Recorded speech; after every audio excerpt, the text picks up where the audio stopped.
Yo, what's up? um, so we're gonna be going over each game in week 6, and then doing our Thursday night preview in week 7. So if you're watching this a little bit later after like the live is actually posted, just skip ahead to the end of it. Probably the last 10-15 minutes, I'd say. If that's what It's you're gonna looking be for. our Thursday night preview. If that's what you're looking for. If you want to see everything else, there's gonna be a lot of stuff going on. Yeah. Beforehand. Review, waiver wires, trade I'm sure stuff. people will be asking questions. Yeah. So, yeah, let's get into it. I guess you Alright. can recap how this week went with predictions. Yeah, we can start with that. So, of course, you, of course, you want to start with that. Yeah. So Carter went 11-4. I went 10-5. So Carter gains a game on me. Yep. Props to him. So the game we differed on was Chicago and Minnesota. Obviously, he took Minnesota. Smart guy. I took Chicago. And on the season, I'm 61-32. And Carter is 58-35. So you've been staying within about 3 games the whole season. Yeah. So It was that first week that really. yeah, because I mean first week separated us 3 games, and then we tied, and then 3 games. So I was up like 6 games, or no, 2 games. So I was up 5 games on you, but then you really redeemed yourself when you had that 13-3 week, which was insane. That was Mhm. awesome. And then separated myself by a game last week, and you've closed it back to 3. So props to you.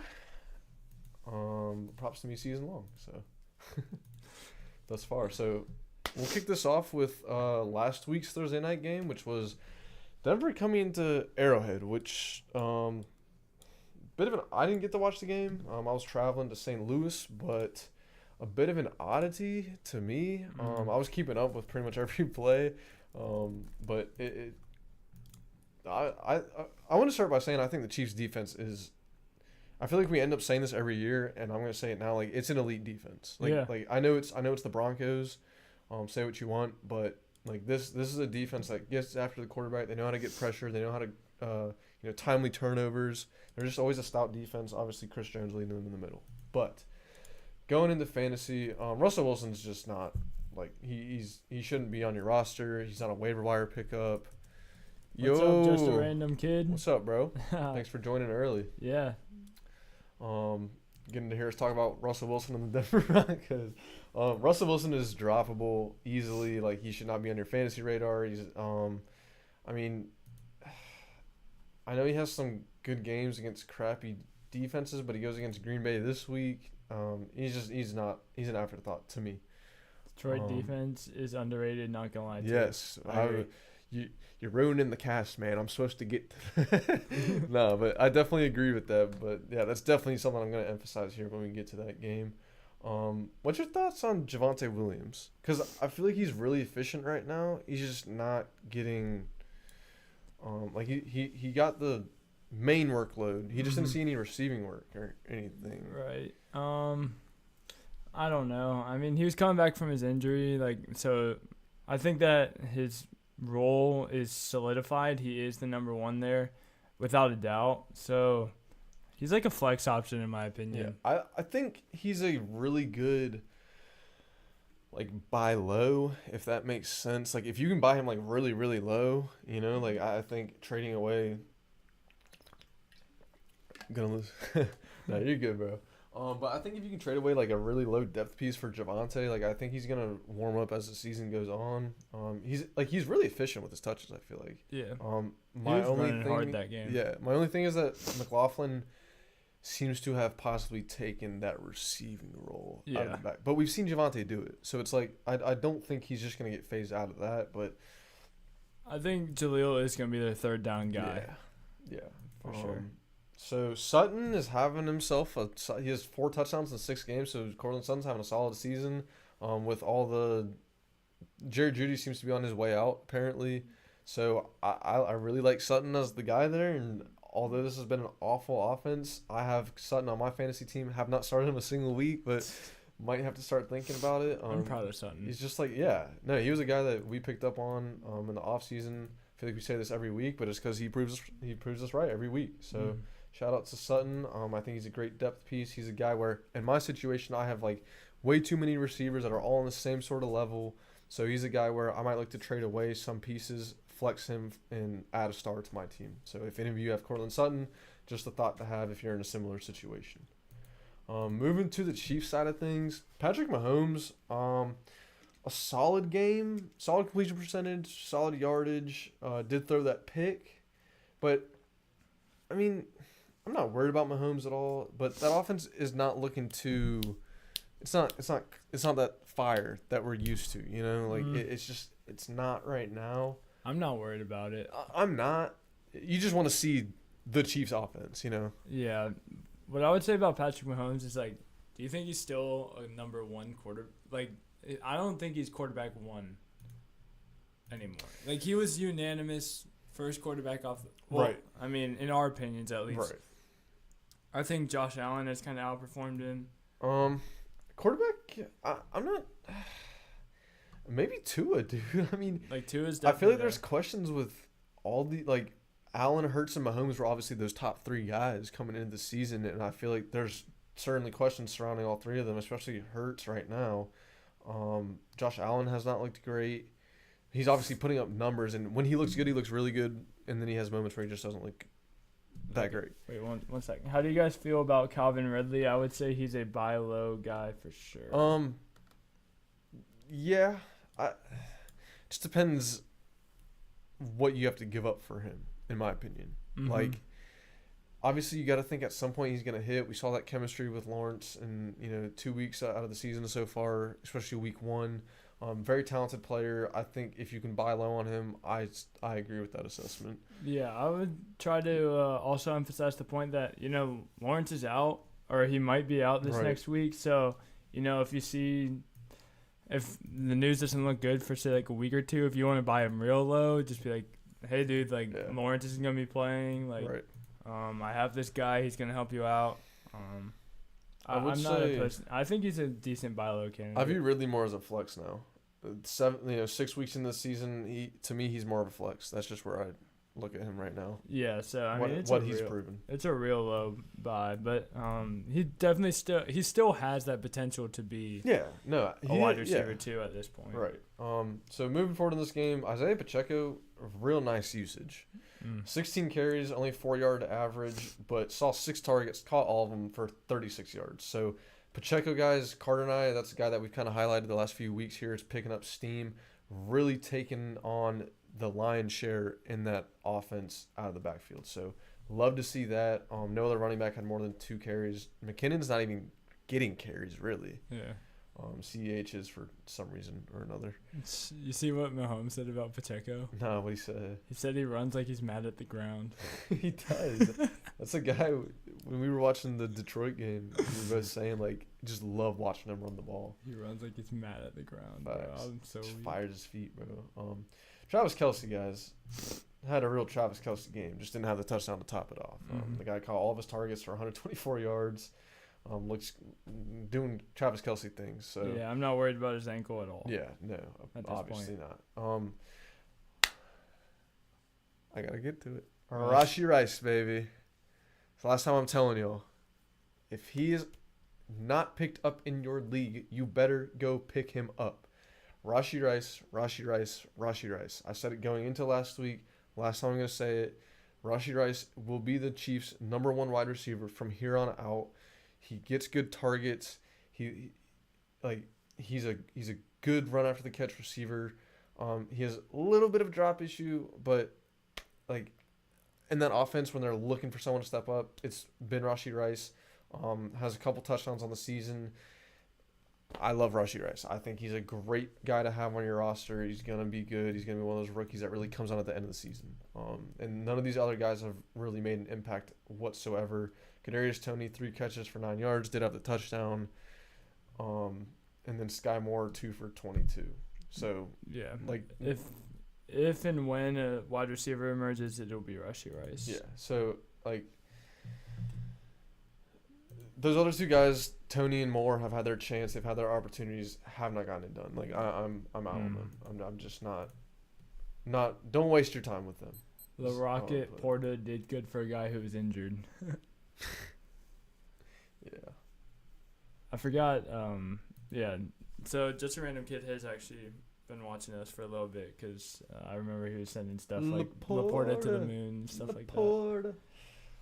Moving to Tennessee. Well, not moving to Tennessee. Moving to London, where Baltimore took on Tennessee. Tennessee was technically the home team. What do you say? Sure, I told my friend who had Jefferson I needed a wide receiver. I told him to pick him up, and boom, he did solid. Talking about Rashi, I'm guessing. Yeah man. Ended up winning the week because of him. You're a good man. Lamar. I'd be telling my friends to pick up Kadarius Toney. Nice. Lamar Jackson, guys, for Baltimore. How are you feeling on him right now? I don't. Lamar? Yeah.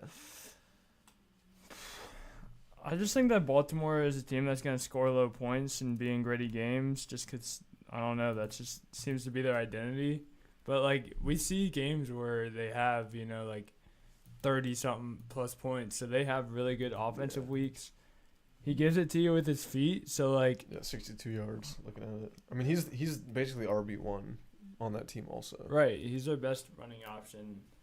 I didn't go out and look for Lamar to draft him. I don't like his injury, potential, his injury history. But, like, I think he's clearly a top, 5 quarterback. I agree. So, rest of the season at least. Yeah. So Lamar had a solid game. Obviously picked up 62 yards on the ground, had a pick and a touchdown, throwing the ball. Mark Andrews did have a solid game, especially for tight ends, 4 for 69. Love Mark Andrews. I mean, clear number one target in that offense. He's efficient. Red zone looks, the whole 9 yards, especially at the tight end position, as I just said. Zay Flowers finally got his first touchdown. Nice. Guy we both love. He's been doing it all season, has a great target share. Led the team in receptions and targets this week. Only had 50 yards, but guys, he's a guy he can really do it on all levels. It seems, short passes, great at getting open. I say this every week. Zay Flowers, he's a lock in your lineup. I feel like now, like to me, he's a guy that has to be in your lineup, especially on good matchups. Like maybe there's one or two matchups, but at this point, he has Lamar's trust. And I think it's big for Lamar to have his go-to receiver because we haven't really seen that in his career yet. So I really like Zay Flowers there. I think he's a very quarterback-friendly receiver to me. So I think he's a guy that has to be in your flex position. I love Zay Flowers. I really do. None of these other guys are really worth even hitting on or talking about. I will say Gus Edwards had the lion's share in the rushing department, was inefficient against the Titans, though, which is not rare from what we've seen this year. Unless you're Zach Moss. Tannehill got injured, guys. Malik Willis is not good for that offense, although, yeah, he's not good for the offense. Yeah. D-Hop owners beware. Of course, he comes off this huge game and does that. Derrick Henry, big game, had the 63-yard bomb. Derrick Henry, guys, he's gonna. I mean, he tripled Spears' carries this week, and Tajay didn't even see a target, whereas Henry saw 2, caught both of them for 16. So you got to stick it out with Derrick Henry. Obviously, you're starting him.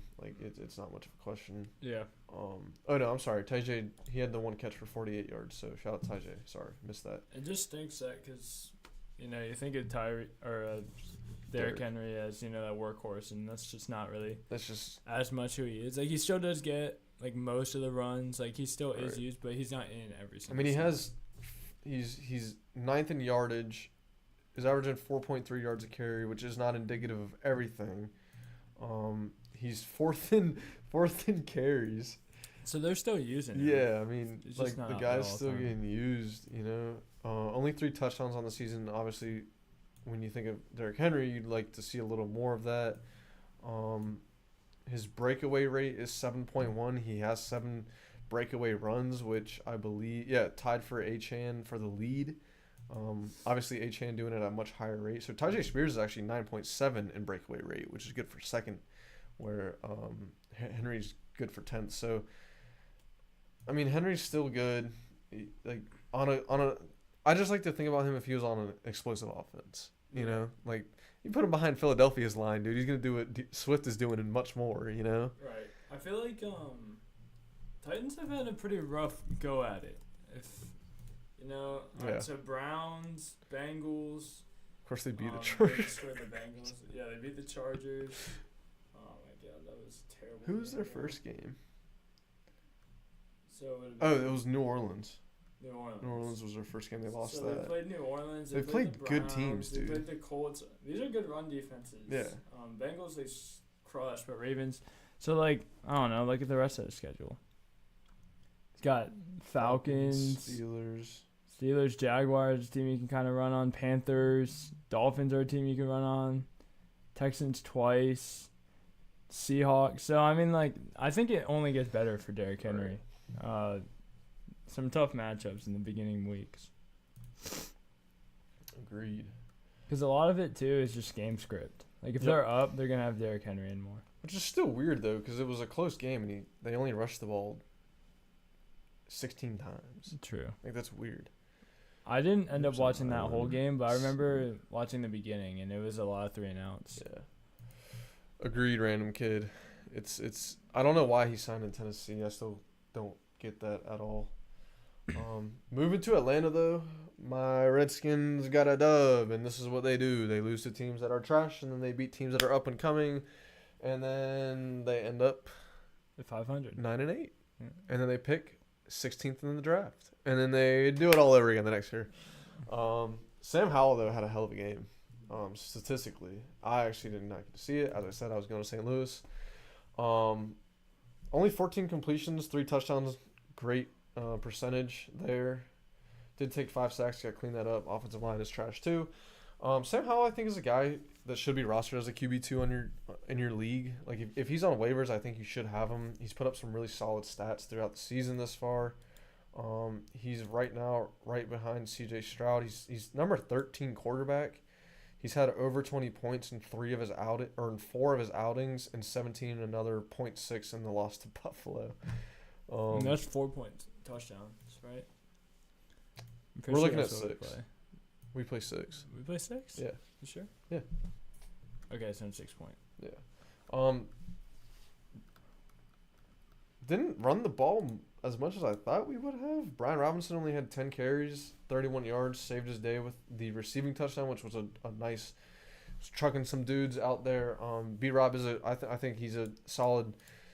I like B-Rob in as a running back too going forward. I think him and Pacheco are pretty similar in terms of season long outlook. That's about where I would have him. I don't know. Yeah. Him and I agree. I think they're pretty comparable. I'd probably move Pacheco slightly ahead just because he's on a better, more sure offense. Right. Yeah. But B-Rob, I think, has great touchdown potential, great workload potential too. Yeah. If he has a good matchup, I'd put him above Pacheco. Right. But Pacheco, I think you could start him every week. Yeah, right. If you told me, if you just put a blindfold on me, I can tell who they were playing. I'm playing Pacheco. Right. Yeah. McLaurin, solid day from him. 11 targets, led them by far in targets. Next closest was Curtis Samuel with 4. It's what we like to see. That's what we need to see. I don't understand why it's so hard for them to get Terry the ball. He had 6 receptions, 81 yards. Great week from him. Need to see him get in the end zone. It's really frustrating. Disappointing year so far for Scary.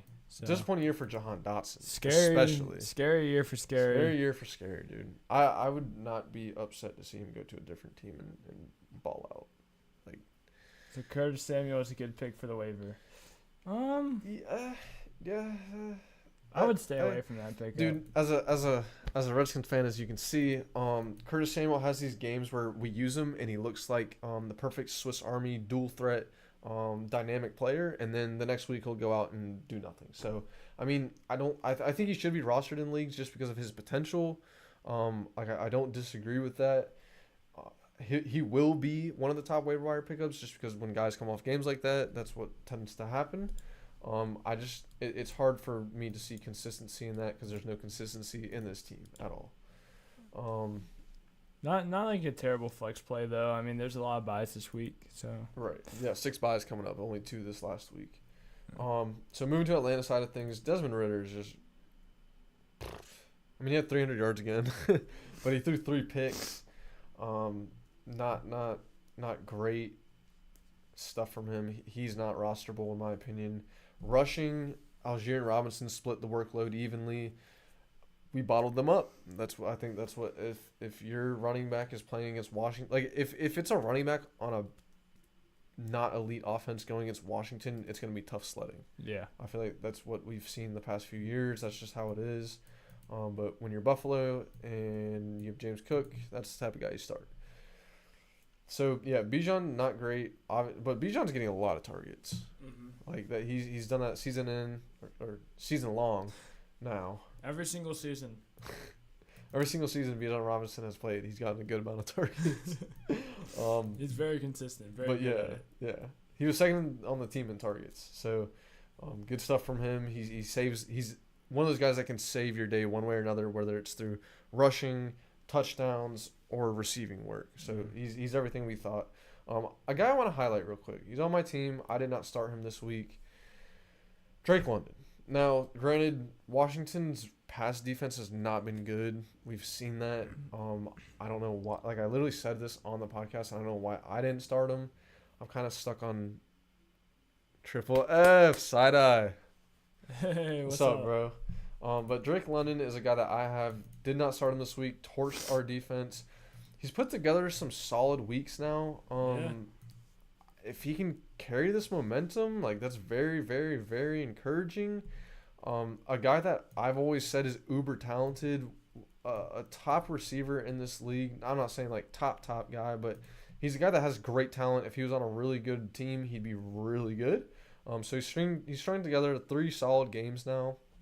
A guy that has touchdown threat, but just he's a guy where I think we have to start playing him. He plays Tampa Bay, Tennessee, Minnesota, and Arizona his next 4 games. So that's very encouraging. I think those are some teams he can feast against. I'm definitely going to have to try and get him in my lineup. Going to have to make some trades for that to happen. You said LFG, I caught the live this week. Yes, sir. You'll catch him a few times, I hope. Yeah. We should be back on our regular schedule, right? Tuesday, Wednesday. Pretty regular. Friday. It should be a little bit more consistent. Yes. Yeah. Yes. So Kyle Pitts. I'll let you talk about Kyle Pitts for a little. For like 30 seconds. Yeah. You want to give my Kyle Pitts spiel? Uh-huh. I don't like the guy. Me and him have a personal beef. One question. Who's your tight end bust for the week? It's Kyle Pitts. Kyle Pitts. It has to be Kyle Pitts. I mean, dude, like, realistically, from a non-objective, just, I can't, Can't trust him?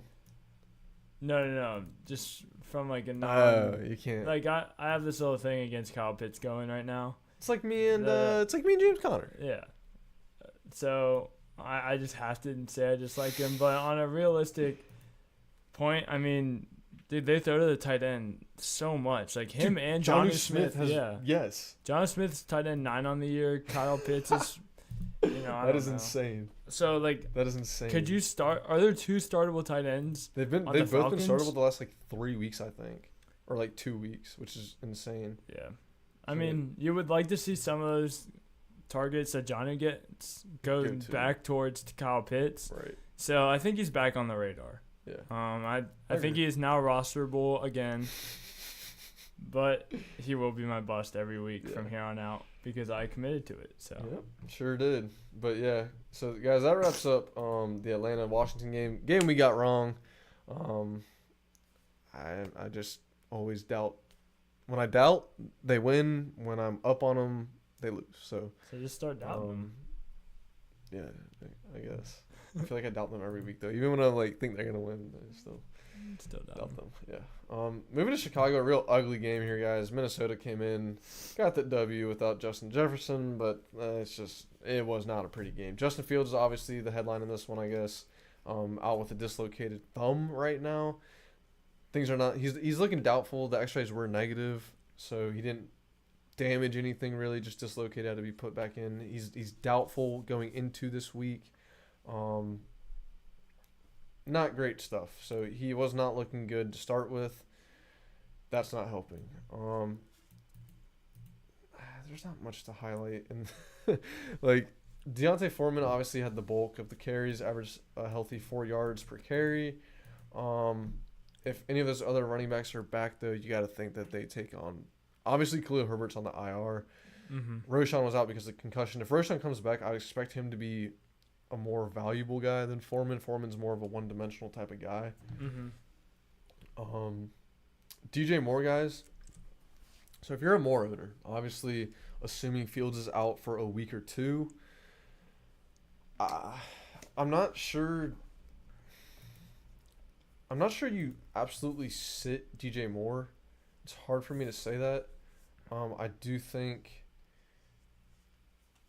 like, I feel like he's a guy where a backup quarterback comes in, obviously not an ideal situation, but he's like the main guy. There's no way he doesn't get targets, if that makes sense. Yeah. Like, his volume's still going to be there. It's just obviously a lot more sketchy. If you have players that you can start over him, by all means, like, I have no issue with that. But I don't think he's a guy where you just go, all right, let me sit him. Yeah. Badgett being the quarterback. Yeah. He's gonna pick up room with targets. Right. I haven't been here since the Jefferson injury. I had to trade him away because he won't be back till week 11 at the earliest, probably. I'm 1-5 now. I traded away JJ and DK for JJ for DK Pickens. I don't mind. I like DK. I like trading away JJ. Yeah. In your situation. I don't mind that. Yeah.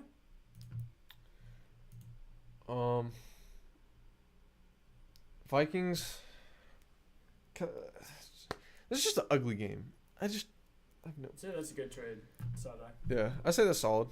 I think two similar players. DK's had a really consistent role, obviously, and Pickens is one of those guys who goes off anytime, really. It is worth noting Deontay Johnson has been activated, so they got 21 games. 21 days to play in. 21 games. 21 games. It could open up that offense. Yeah. Though. Like they might need that to stabilize the offense. Dude, they definitely need him. He's a staple in that offense. So it really could help Pickens because it might keep him on the field longer, have more opportunity, more overall volume, that sort of stuff.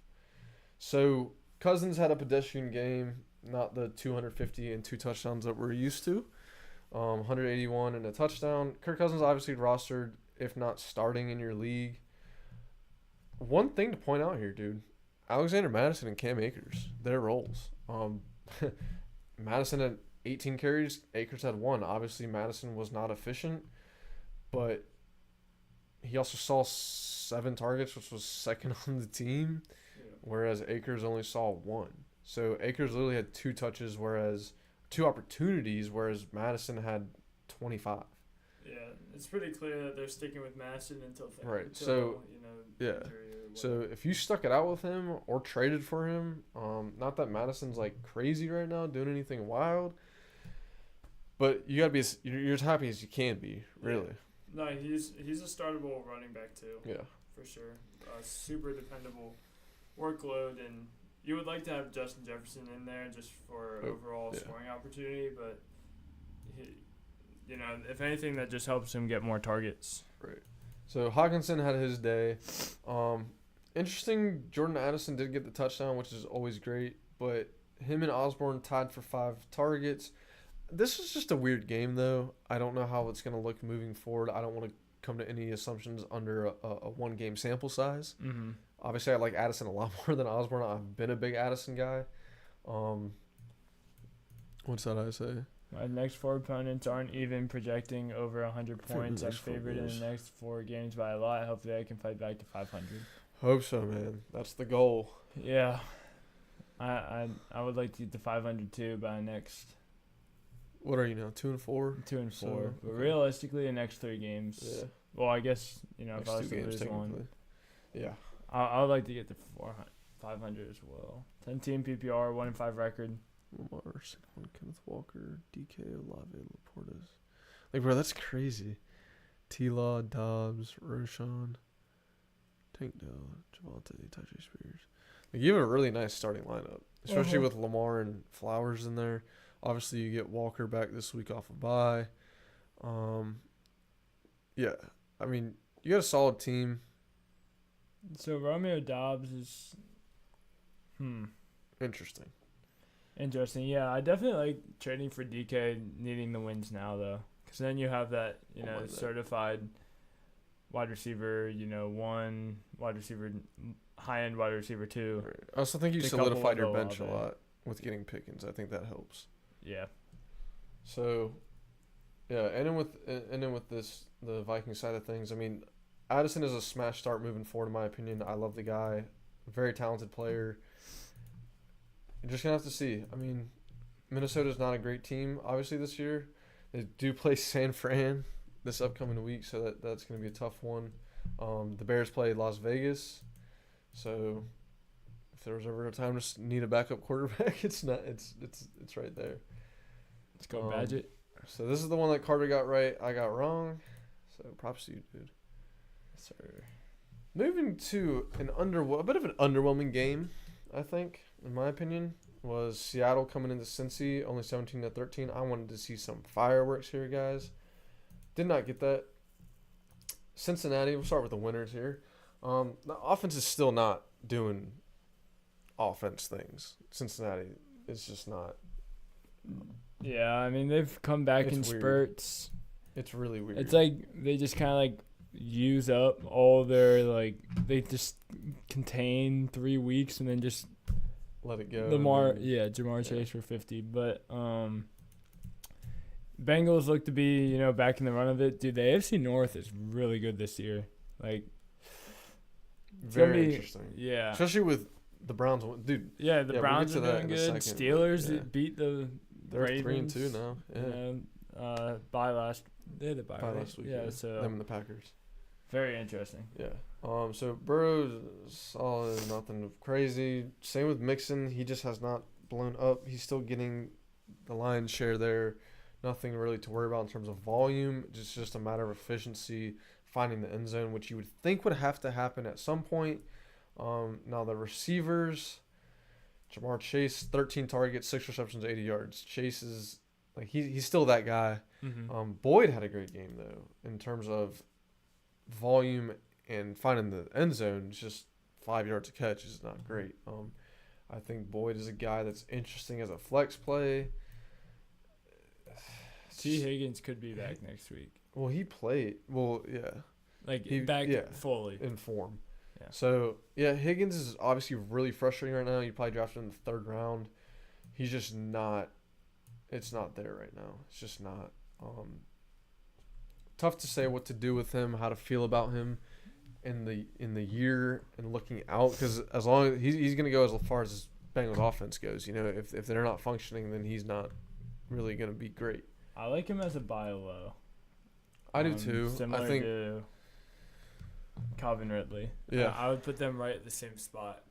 2 guys that could be high end wide receiver 2s, on a regular projected out the rest of their careers or whatnot. But just talent wise. Yeah. If the Ravens trade for Devontae Adams, they're rumored to right now, they're the favorites in the AFC North in the ad. Have you heard that? I've not heard that. I hadn't heard Thank that. you, Side-Eye. Side-Eye could be our insider. NFL insider. Always something to think about. But yeah, if they got Devontae, dude, that'd be insane. If the Ravens get Devontae Adams, that'd be crazy. That's just. And then they trade for Jonathan Taylor, right? Dude, they should have done that earlier. Yeah. They already missed that opportunity, but if they got Devontae, dude, that'd be sick. Dude, Devontae on the Ravens would just look weird. It would, but it'd still be sick. So I think of them as a run-heavy team. Right. But yeah, if that was to happen, they'd have Devontae Adams and Odell. And Zay. And Mark Andrews. So there would be no excuses for Lamar Jackson in the passing game. Seattle side of things, guys. Geno Smith's not looking as good as we wanted him to coming into the season. Had the 2 picks, no touchdowns. Kenneth Walker, though, dude, getting it done week in and week out. He's one of my favorite guys right now. Someone I doubted coming into the season because of his murky situation. He has done nothing but ball out. Getting it done in the receiving and the rushing game right now. Finding pay dirt in plenty of his games. Tyler Lockett, your guy, had a nice week. 8 targets, second to DK. DK had 10. DK, both receivers were very efficient, 15 and 17 yards a catch. Lockett just happened to have more catches.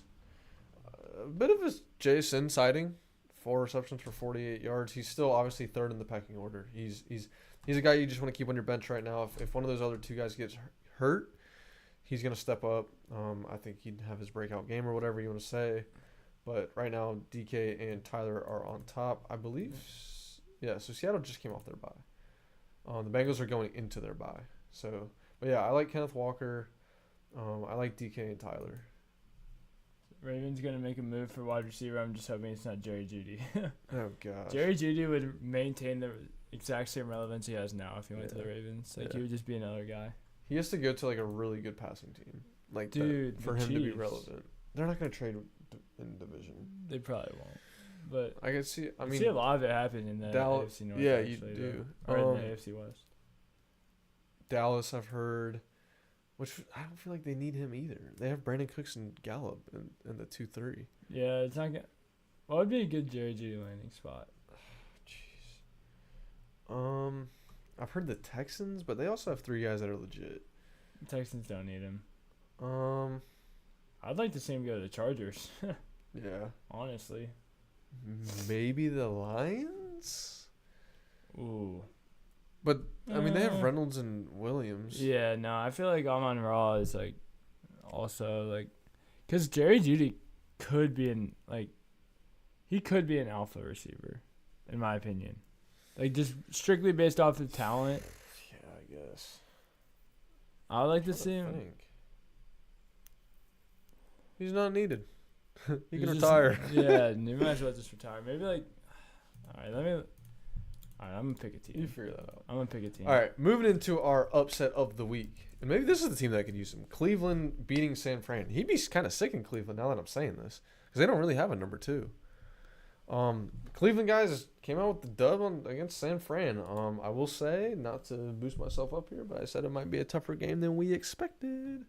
Cleveland came out with the dub. PJ Walker did not play well. Obviously was in for Deshaun Watson. That's something else to monitor. Something Carter and I both want to touch on. Jerome Ford did have a fairly efficient game with finishing with 84 carries on 17 84 carries on 17 yards. 84 yards on 17 carries and 2 receptions.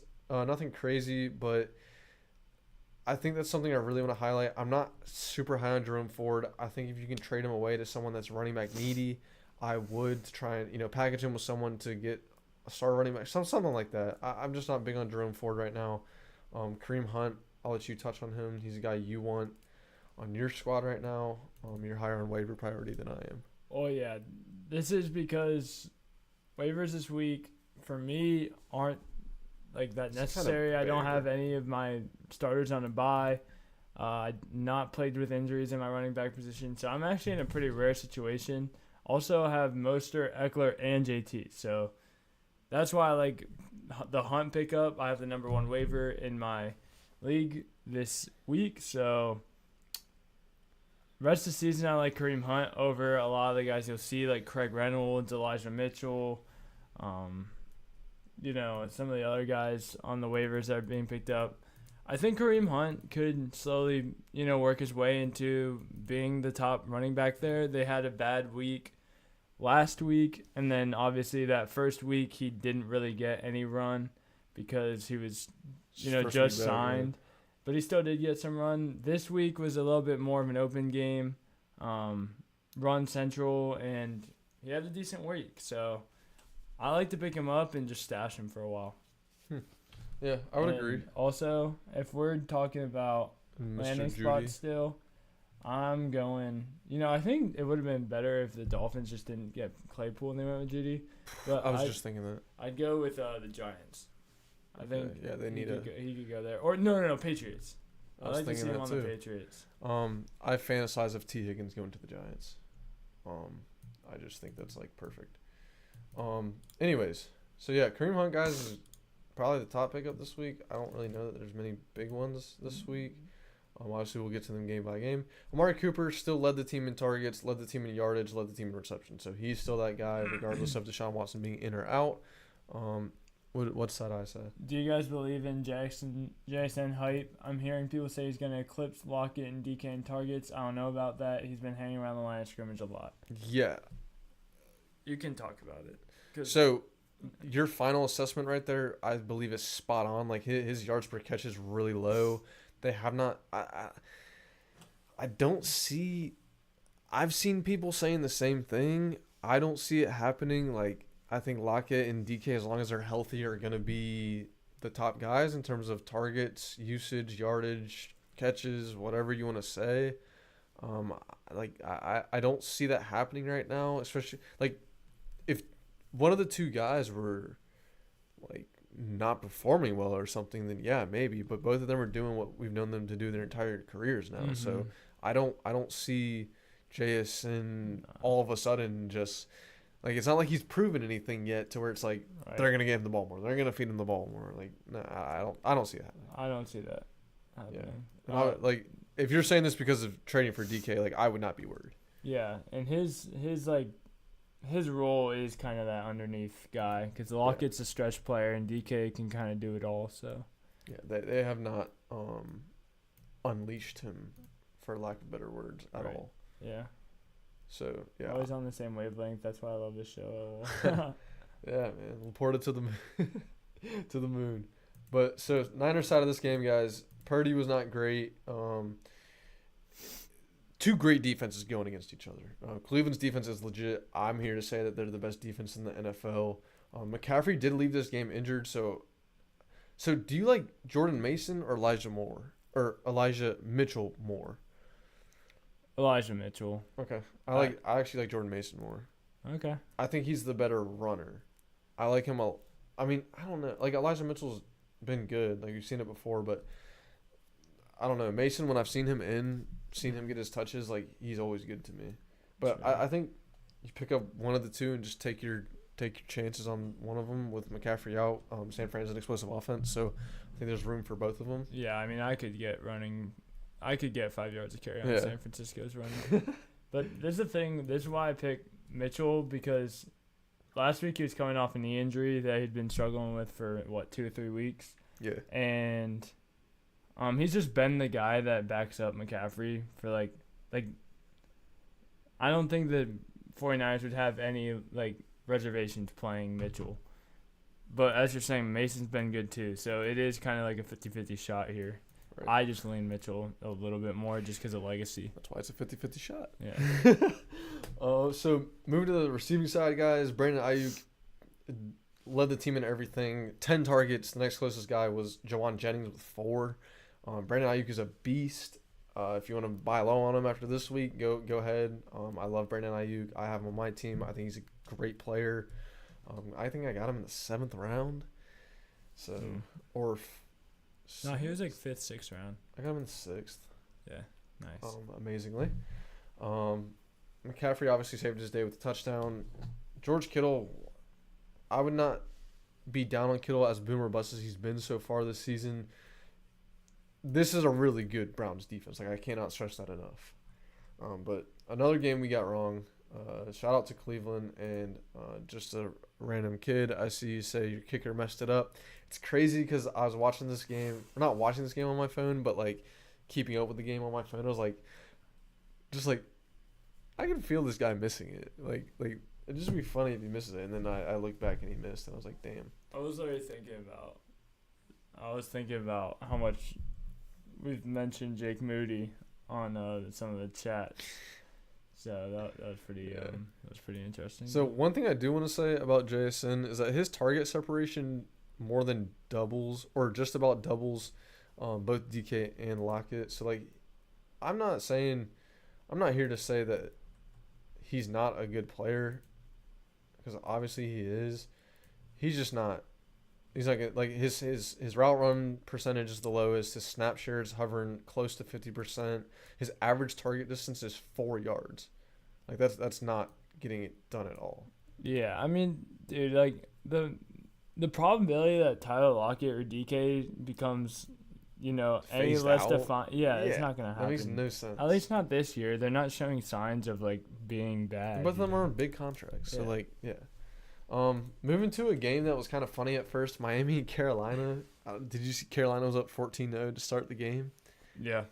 I was like, yo, they might actually pull it off. And then I look back like 20 minutes later and Miami's doing what Miami does. So that was funny. But Bryce Young, not a terrible game actually from him. Solid one. Did take 4 sacks. But I think we're going to see Bryce Young get better as the season goes on. Unfortunate for him, he's just not on a great team. Chuba Hubbard, he's probably top waiver wire, in my opinion, for as long as Miles. We've seen Hubbard be good. If he's still on it. Dude, yeah, he is efficient when he plays. Yeah. I mean, we saw him and Foreman thrive together last year. Mm-hmm. So, yeah, I like Chuba Hubbard a lot. Liked him at Oklahoma State. Just doesn't get much receiving work. So, that's the one downside if he doesn't find the end zone. If he's the starter, you know. Adam Thielen. Just being a GOAT. Adam Thielen. I don't. He's wide receiver 3 in fantasy. Has put up 3 games of 20 to 30, 1 game over 30, a game of 15. The only dud was week 1.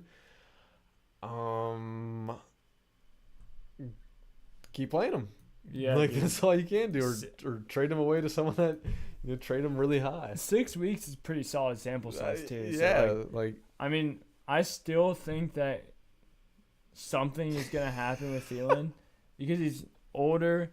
Like the season's gonna wear on him if he's going at this pace. But like, I don't think Cooper Kupp stats right now, bro. He is. He's putting up ridiculous numbers. I don't know how. It's really baffling, insane, dude, but, bro. You know, it is what it is. I mean, you're gonna keep rolling with it until anything else happens. Gorilla Kid. First time here. What's up, bro? Deontay coming off IR. Yeah, welcome. Deontay coming off IR. Out of J Ford, T Dell, Roshan Johnson. Who do I drop? Oof. So he's getting Deontay back. Who else do you have? I mean, if well, this is his first time here. This is his first comment. Okay. I'd probably say Roshan, just because Jerome. I would take Jerome Ford over Roshan.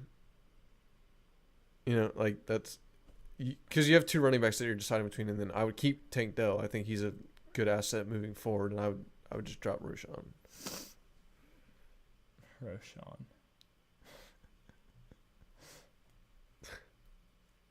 I would, yeah.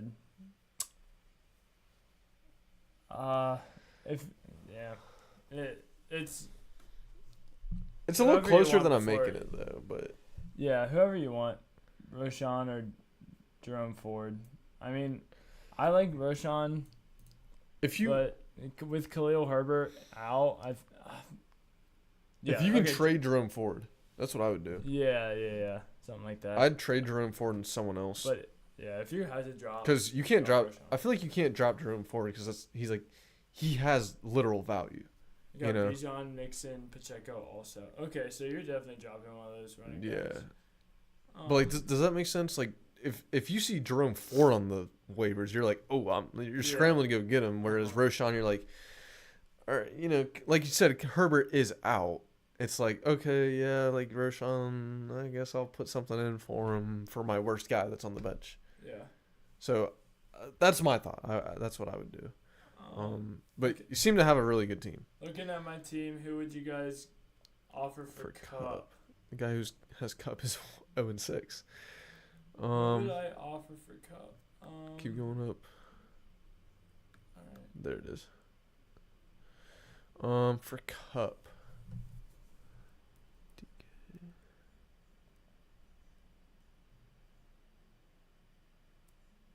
I'd probably try to give him 2 of your receivers, to be honest. I'd probably trade like DK and Pickens, something like that. Not that that's enough. I mean, yeah, but yeah. You're probably gonna have to go Olave and Pickens, something like that.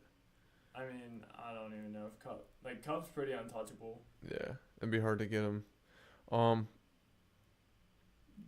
you said the guy's 0-6. Yeah, so he's probably desperate. So maybe would you rather have Kenneth Walker or Saquon?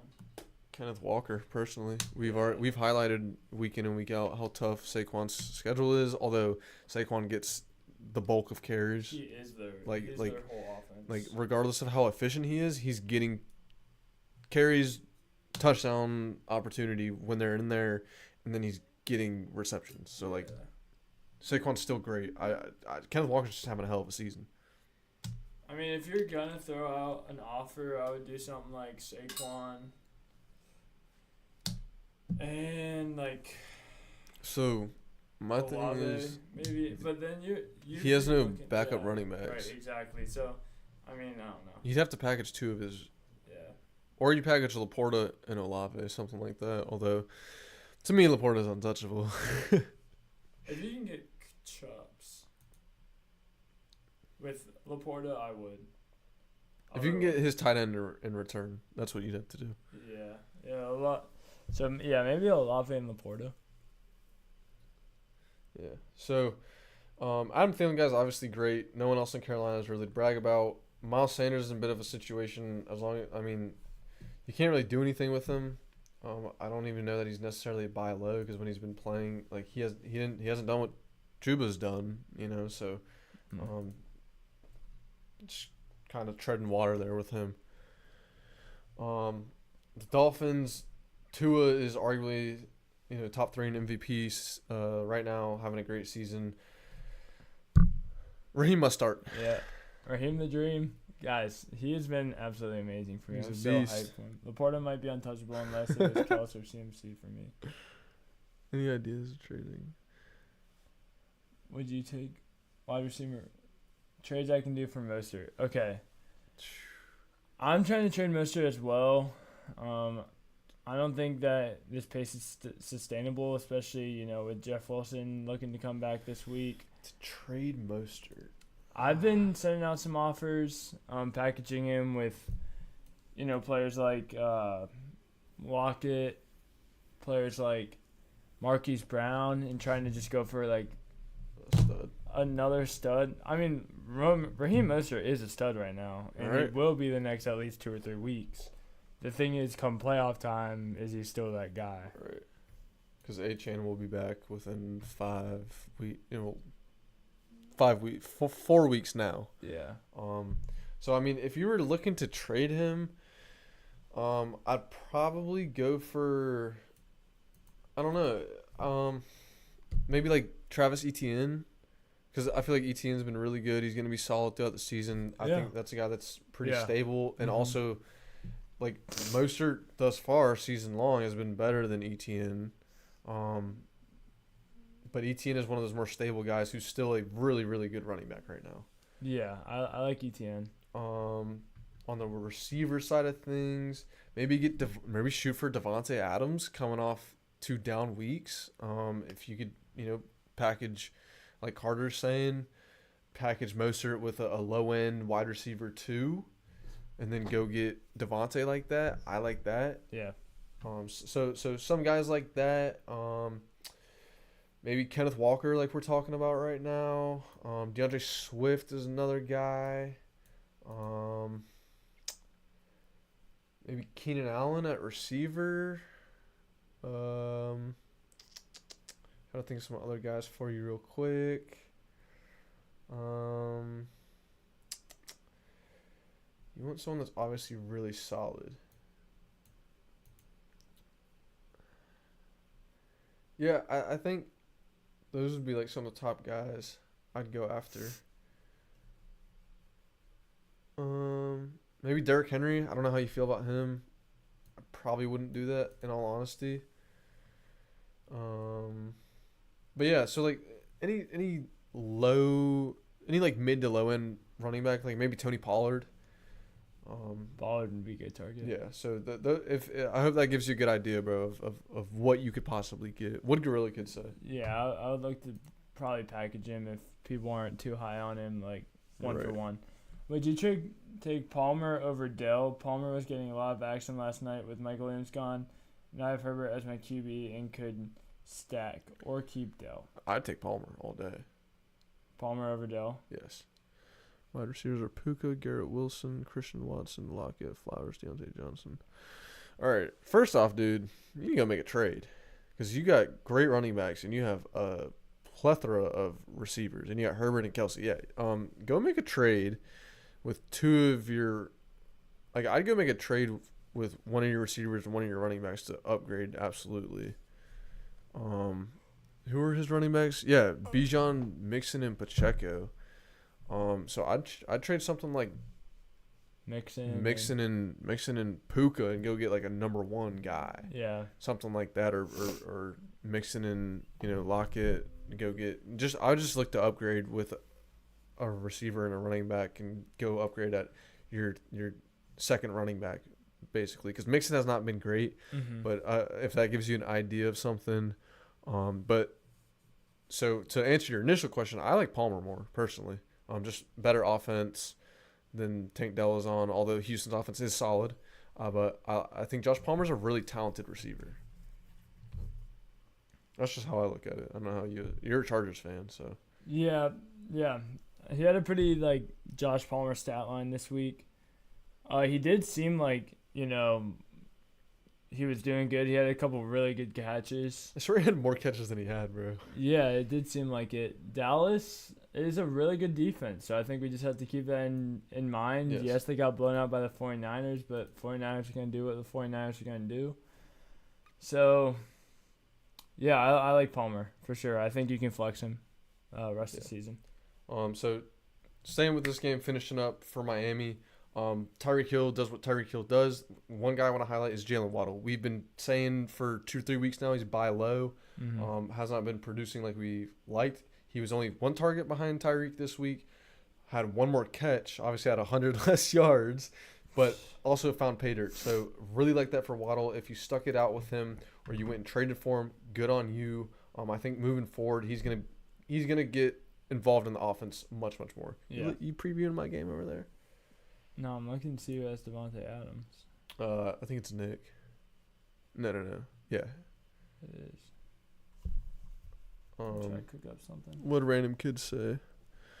Actually, that's not bad. The guy who has Adams doesn't have a running back, but I don't know if he would trade him. Everyone is whack with trading. Yeah, that's kind of how it is in our league. It's really hard to trade, but I mean, dude, if you're putting up someone an offer like Mostert, and I see you said Devontae Smith in there. I mean, bro, if you're putting an offer like that, he's got to at least listen or consider it, or kind of maybe reject it and send you a rebuttal. So if his running backs are Miles Sanders and James Conner, he's got to listen to Mostert and Devontae Smith for Adams. I think that's big. Yeah. So Gorilla said Palmer's clearly number 2. He would have had a big game, but 3 or 4 catches last night, got called back for. Yeah, so that's probably what it was, because it seemed like he had a really big game. Those penalties were out of pocket. It was literally just killing the whole vibe of the game because it didn't seem like there could be a drive strung together without at least 2 penalties. Right. So moving to Jacksonville, guys. Jacksonville got their first home win against Indy in 4 seasons or something like that, 5 seasons. Wow. Big blowout game. So Trevor Lawrence, again, did not have a great game. Still waiting for him. Obviously, he's hurt right now. He's apparently trending towards playing Thursday night against the Saints. So if he does play, I don't really like him in a situation like that. A defense we rave about week in, week out. And he has not proven us yet that he was worthy of the draft stock where he was going this year. Yeah. I got to highlight Travis Etienne, guys. If you went and drafted him, a guy that we were a bit lower on than consensus, and obviously we've been proven wrong. 18 carries, he's getting lion's share. Tank Bigsby is a bit of an afterthought. Etienne had the 2 touchdowns on the ground, and he saw 3 receptions again for 28 yards. So he's getting it done in both phases there. Receiving, my guy Christian Kirk. Having a great year now after that week 1 dud. 6 targets, so it was actually 3rd behind Ridley and Ingram. Ingram was 7, Ridley with 8, but he's just producing. He had the long touchdown catch. Ingram is probably the most consistent tight end right now. He's had between 9 and 12 points every single week. Good on him. That's what you want out of your tight end. That is the definition of what you want out of your tight end, in my opinion. And then Ridley, guys, is a bit of a mystery right now. He's getting the targets. It's just not – the production's just not there. Yeah. Colts side of things, though, Minshew has been really good for those receivers. Pittman Pittman and Sutton, bro. You're looking good. Yeah. Yep. Pittman 9. Pittman's been really good this year. Yeah, Like, really good. 14 targets. So, like, I do like that with Minshew being in. I think that this offense does not take a hit at all. Pittman is a start, guys. You should not be thinking twice about that. He's just a really good receiver. Like, he's been good year long. Josh Downs is another guy I want to highlight. Although he only had 5 receptions for 21 yards, he had 8 targets and he had a touchdown. He's a guy that's going to get work. I like Josh Downs. He's a waiver wire pickup, no question about it. Yeah. If he's still available in your league. Bro, I picked him up and then dropped him. I picked him up in the beginning of the season and dropped him. So, yeah, feel your pain. Hopefully I can get it through working miracles like my Echo trade. Oh, dude. I forgot about Such that. a fleece. That was crazy. At the last drive, Herbert clearly got the first down. They called it a yard short. I'm a Steelers man, but clearly he had the first down. Then called holding next play. NFL sucks with them calls in crucial times. So I know what run. I will say his knee was his knee hit. Think he was down. Yeah. I'm a Chargers fan as well. Like over there's a Chargers flag hanging on my wall. There's a Herbert on the other wall. There's a Oregon Herbert jersey over there. So like, dude, I like the Chargers. You know, I watch them every week for the past 10 years. Something like that. I think he was down though, and I don't want to blame it all on the refs. There's just some calls that didn't need to, like the pass interference. Remember the one on Stephon Gilmore they called? Yeah. The ball wasn't catchable and he barely touched it. Right. I mean, there was just both ways calls that they're just. The one thing I hate more than losing is, like, just having the refs like take over the game. Like it seemed like everything critical that was happening was coming off of like penalties. So like you don't get momentum that way. It's just an ugly game to watch. It was, honestly, in that respect. It was like a close game and like an intense game if they were actually playing the game, but it just seemed like it was like you didn't know what was going on because there was a flag every play. So right. Yeah, that was bad though. Our last drive was terrible. Yeah. Moving to Houston, guys. Houston got the dub to come back to 500. New Orleans took the loss to get down to 500. New Orleans' offense has just not looked like it's there right now. Like it hasn't looked any better than it was last year, in my opinion. Carr threw 50 times, only had 1 touchdown, did have 350 yards. Obviously, Chris Olave was a beneficiary of that. 10 targets. 7 receptions, 96 yards. Mm-hmm. He's Chris Olave is a beast. Rashid Shaheed, a guy I want to highlight, had 6 targets. If Derek Carr's healthy, that's when Shaheed gets really interesting. Shaheed 2 for 85, touchdown, 51-yard long. So that's the type of receiver he is. Will get it done on 2, 3, 4 catches, can get 100 yards and a score. So I have Rashid on my team, another receiver that gives me a bit of a conundrum. Yeah, dude, Shaheed's like a thorn in my side because Olave typically can get those like deep targets and like touchdowns that way, but it seems like Shaheed's kind of taking that. I lost Mike Williams, still hate that. Shaking my head. I'm starting him every week. Yeah, dude. He was looking so good in the season too. I mean, he's a good receiver, just does not stay healthy typically. Texans took that dub low-key, keeping an eye on Schultz. He's been not bad. The chemistry with Stroud is getting there. Yes, something we've highlighted the last few weeks. Dalton Schultz is back. He should definitely be rostered on a team. If you're looking for a tight end too, he's great choice to have there. In this game, Michael Thomas, 8 targets, tied for second with Taysom Hill and Kamara. Just didn't have a great output. Kamara had 7 for 36, and then on the ground had 19 for 68. So not a super efficient game, but Kamara's getting some crazy usage right now. Yeah. So I love Kamara. I'm more than pleased. Would like to see the efficiency on the ground up a little bit. C.J. Stroud threw his first interception. R.I.P. The streak comes to an end, but NFL history. Right, but didn't have a great game. Did end the game with 2 touchdowns though. So Stroud, guys, is someone that's rostered, if not starting week in and week out, depending on the matchup. I know he has a bye this week, but Stroud has been great, very impressive. I like him season long. We've highlighted him a lot on this show. Someone that we're both really happy is seeing success. Mm-hmm. So something I want to note here, Dameon Pierce, guys. So the last 2 weeks, Carter and I have both been kind of up and coming with him, and it has not looked anything like we thought it was going to be. Yeah, dude. I mean, Dameon Pierce is... He split with Singletary. Yeah. Basically. It's not... I'm not happy to have him. Yeah, at all. Like, if I had him, I would Especially where he was drafted. He was probably drafted in, like, the late 4th, early 5th in your league. Yeah. It's just very disappointing. Not efficient. He was getting the lion's share, and he just literally split with Singletary, which is not good because Devin Singletary is not good. So that's something that's really rough right now. Receiving side of things, Dalton Schultz, as our guy, just a random kid, was saying, 4 receptions, 61 yards, and a touchdown, led the team in targets. So he is really developing that chemistry. Had the nice touchdown catch the prior week against Atlanta.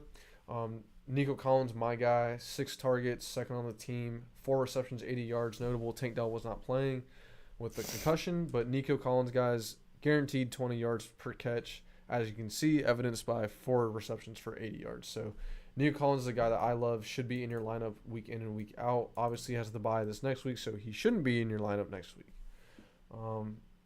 Robert Woods is not looking great right now. Did have the touchdown. I will say Noah Brown is back, so that's going to be – and he was 3rd on the team in targets with 5. So it's going to be really interesting when Tate Dell is back to see how that receiving split goes. Not saying Noah Brown is the guy to go pick up, but Tank Dell we saw be effective. Nico has been effective all season, so just something to keep an eye on. And Houston got the dub there, so we were both wrong on that, and we kind of shot ourselves in the foot with that one. Yeah. I feel like the Saints, I started to overrate a little bit because Derek Carr has not been the guy that we expected him to be so far. Obviously, the shoulder has been hampering him a little bit. Right. I now see why you're talking about Julio Jones earlier. Oh, yeah. So that's pretty crazy. Eagles signed Julio Jones. Interesting, to say the least. Yeah, it's not like he's going to be better than A.J. Brown or Devontae Smith or anything. I don't know how much he's going to. You could see some snaps, I guess. Yeah. So Oakland guys beat New England this week, the Battle of the Bums. Somehow Vegas is 3-3, bro. Amazingly.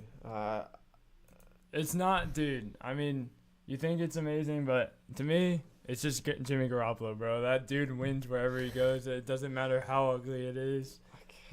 He's just a guy that gets dubs. It's part of his blood, part of his DNA. Yes. In my deepest core, I wanted to trade JJ for Kamara and a piece Olave as wide receiver 1, put Flowers as my wide receiver 2, and have Saquon, Kenneth Walker, and Kamara in my flex. Oh, that would have been beautiful, bro.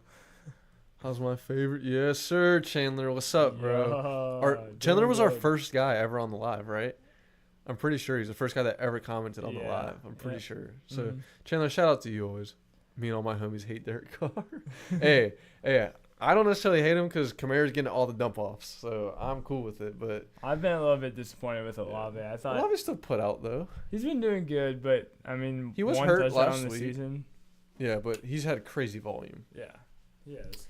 So I'm gonna be quick with this one. One thing I want to highlight is Ramondre had his best game of the season. If there was one get right game, it was against Oakland. So shout out to Ramondre, 10 carries, 46 yards, and a touchdown. Zeke also did well, 7 for 34 and a touchdown. So still seeing a bit of split right there.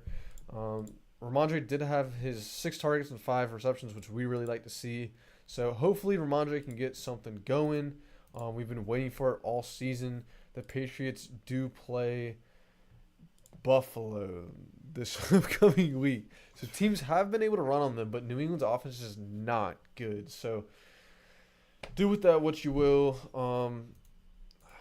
Ramondre, I guess, has to be in your lineup now. It's probably going to be one of those things where you get hype, and then he does bad, hype, and then does bad. So that sort of thing. Kendrick Bourne had a great game, a guy that I think should be rostered in your league. Not a super prioritized guy, in my opinion, but nonetheless, I think should be rostered.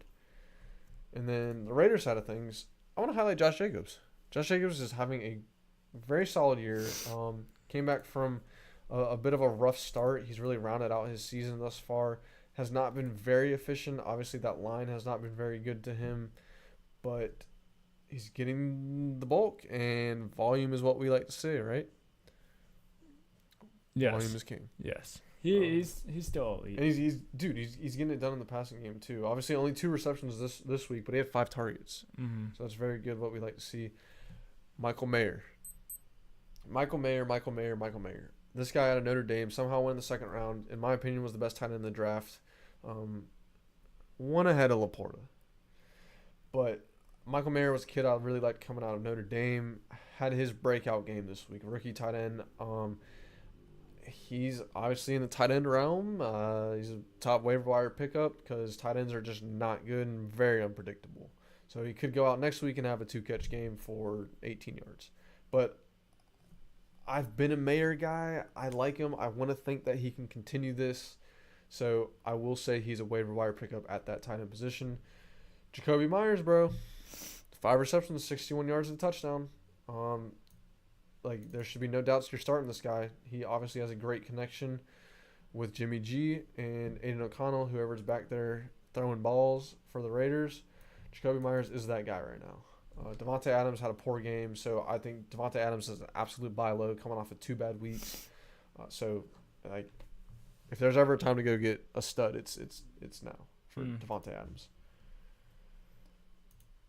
That's interesting, bro. So Adams only had 5 targets last week, which I think really helped out Meyer, his injury. So when he comes back to full, obviously, you still do pick up Meyer. Do you expect this to be like his rest of the season? Michael Meyer? Yeah. It's tight end. That's all I'm going to say. Yeah, okay. I think he's a guy that should be picked up because he's obviously a really talented tight end. I always liked him coming out of Notre Dame, as I just said. So I think he should be rostered now. I've wanted him to be great since he came in, was not getting usage. Now that he has, it might kind of spark something for them to, start using him. And you utilize the draft capital they invested in him. Okay. So what'd Chandler say? I remember my friend clowning me for drafting him. I was projected last place, and now I'm third. Kua Laporta are my goats in that Chase trade.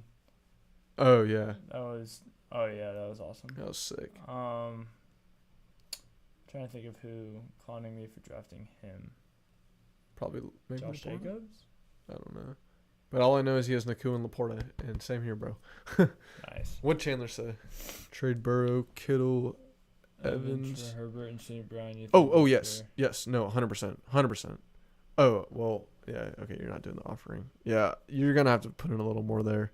St. Brown is a beast, and then Herbert's better than Burrow right now. So, yeah, you're going to have to do a little more than that.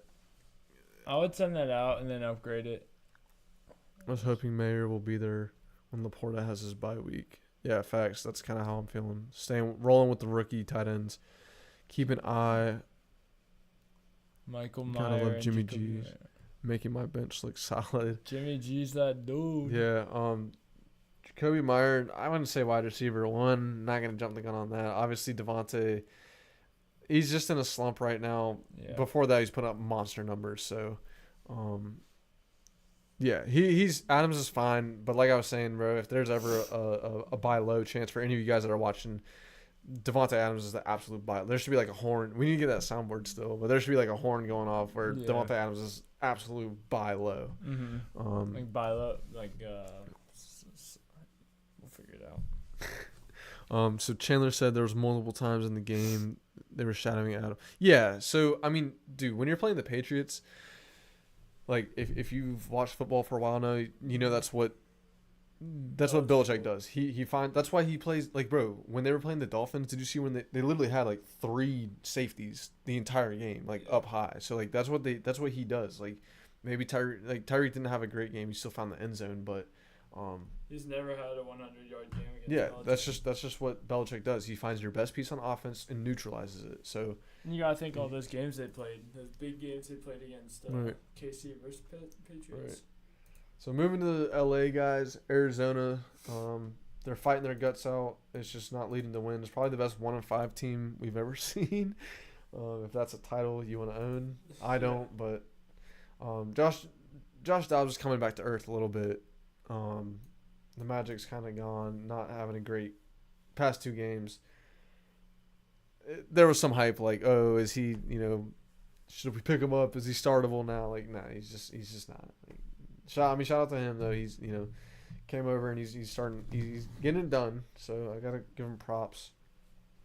Another thing I want to say is Keontae Ingram, guys, he was the waiver wire darling last week with James Conner being out. I'm just not that hype into it. Like, it's just not a good offense. James Conner is a much better back, and Keontae Ingram is just not that guy. Like, I'm not excited to, like, say, oh, I picked up Keontae Ingram so I can put him in my lineup. Like, Nah. it's just not like that. And then Trey McBride taking over the Zach Ertz role, dude. What's up with that, man? Well, I guess it's time for Zach Ertz. Trey McBride was a second-round pick last year. A guy I really liked out of Colorado State. I mean, yeah.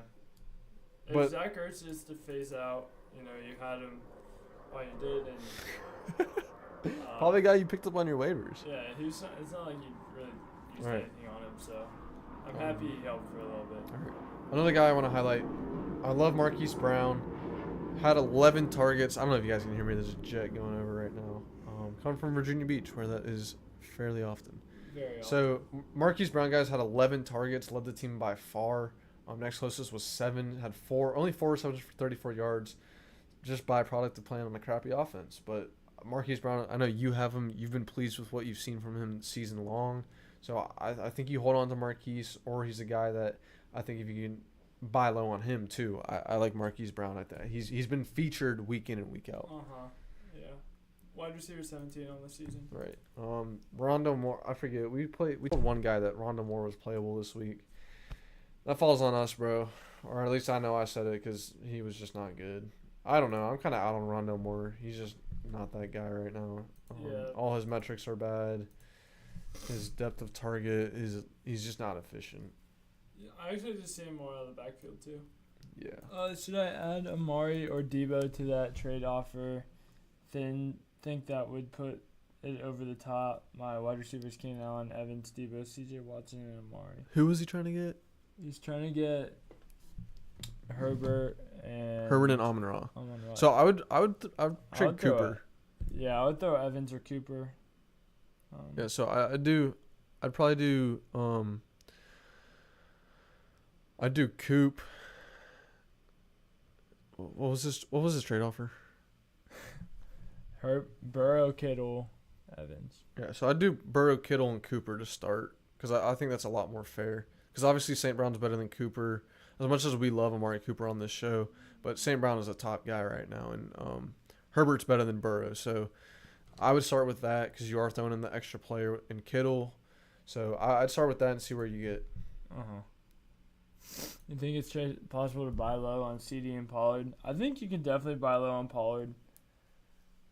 I would actually do that as well. I would buy low on Pollard. CD had a monster night last night. CD just went off, so it might be a little bit hard off of that. Yeah. Talking Rams side of things, my Matt Stafford prediction was way off. I had him going for 300 yards, 4 touchdowns. Mm-hmm. Only had 200 and a touchdown, so it has not been happening quite yet. They figured out they could run the ball. Yeah, Kyron Williams, dude, a monster game, monster game. Is out, injured right now. Yep. They signed 3 running backs, elevated Royce Freeman to the roster, re-signed Darrell Henderson, who they had last year, and one more guy. Forgive me for not remembering, but so it'll be interesting to see where that goes. And then what else? I mean, Cooper Kupp did what he does. He hasn't lost a step. So I think Cooper Kupp is great. One thing, I'm a Puka owner, so I'll highlight him. Only had 4 receptions for 26. Apparently dropped a touchdown is what I heard. Yep. Did not get to see it. But he had 7 targets, only 2 less than Kupp. Guys, him and Kupp accounted for 16 of the 21 targets. So they're accounting for 75% of targets in games. So I'm not worried about Puka. Still very talented. Cooper Kupp is obviously the alpha, obviously the go-to guy.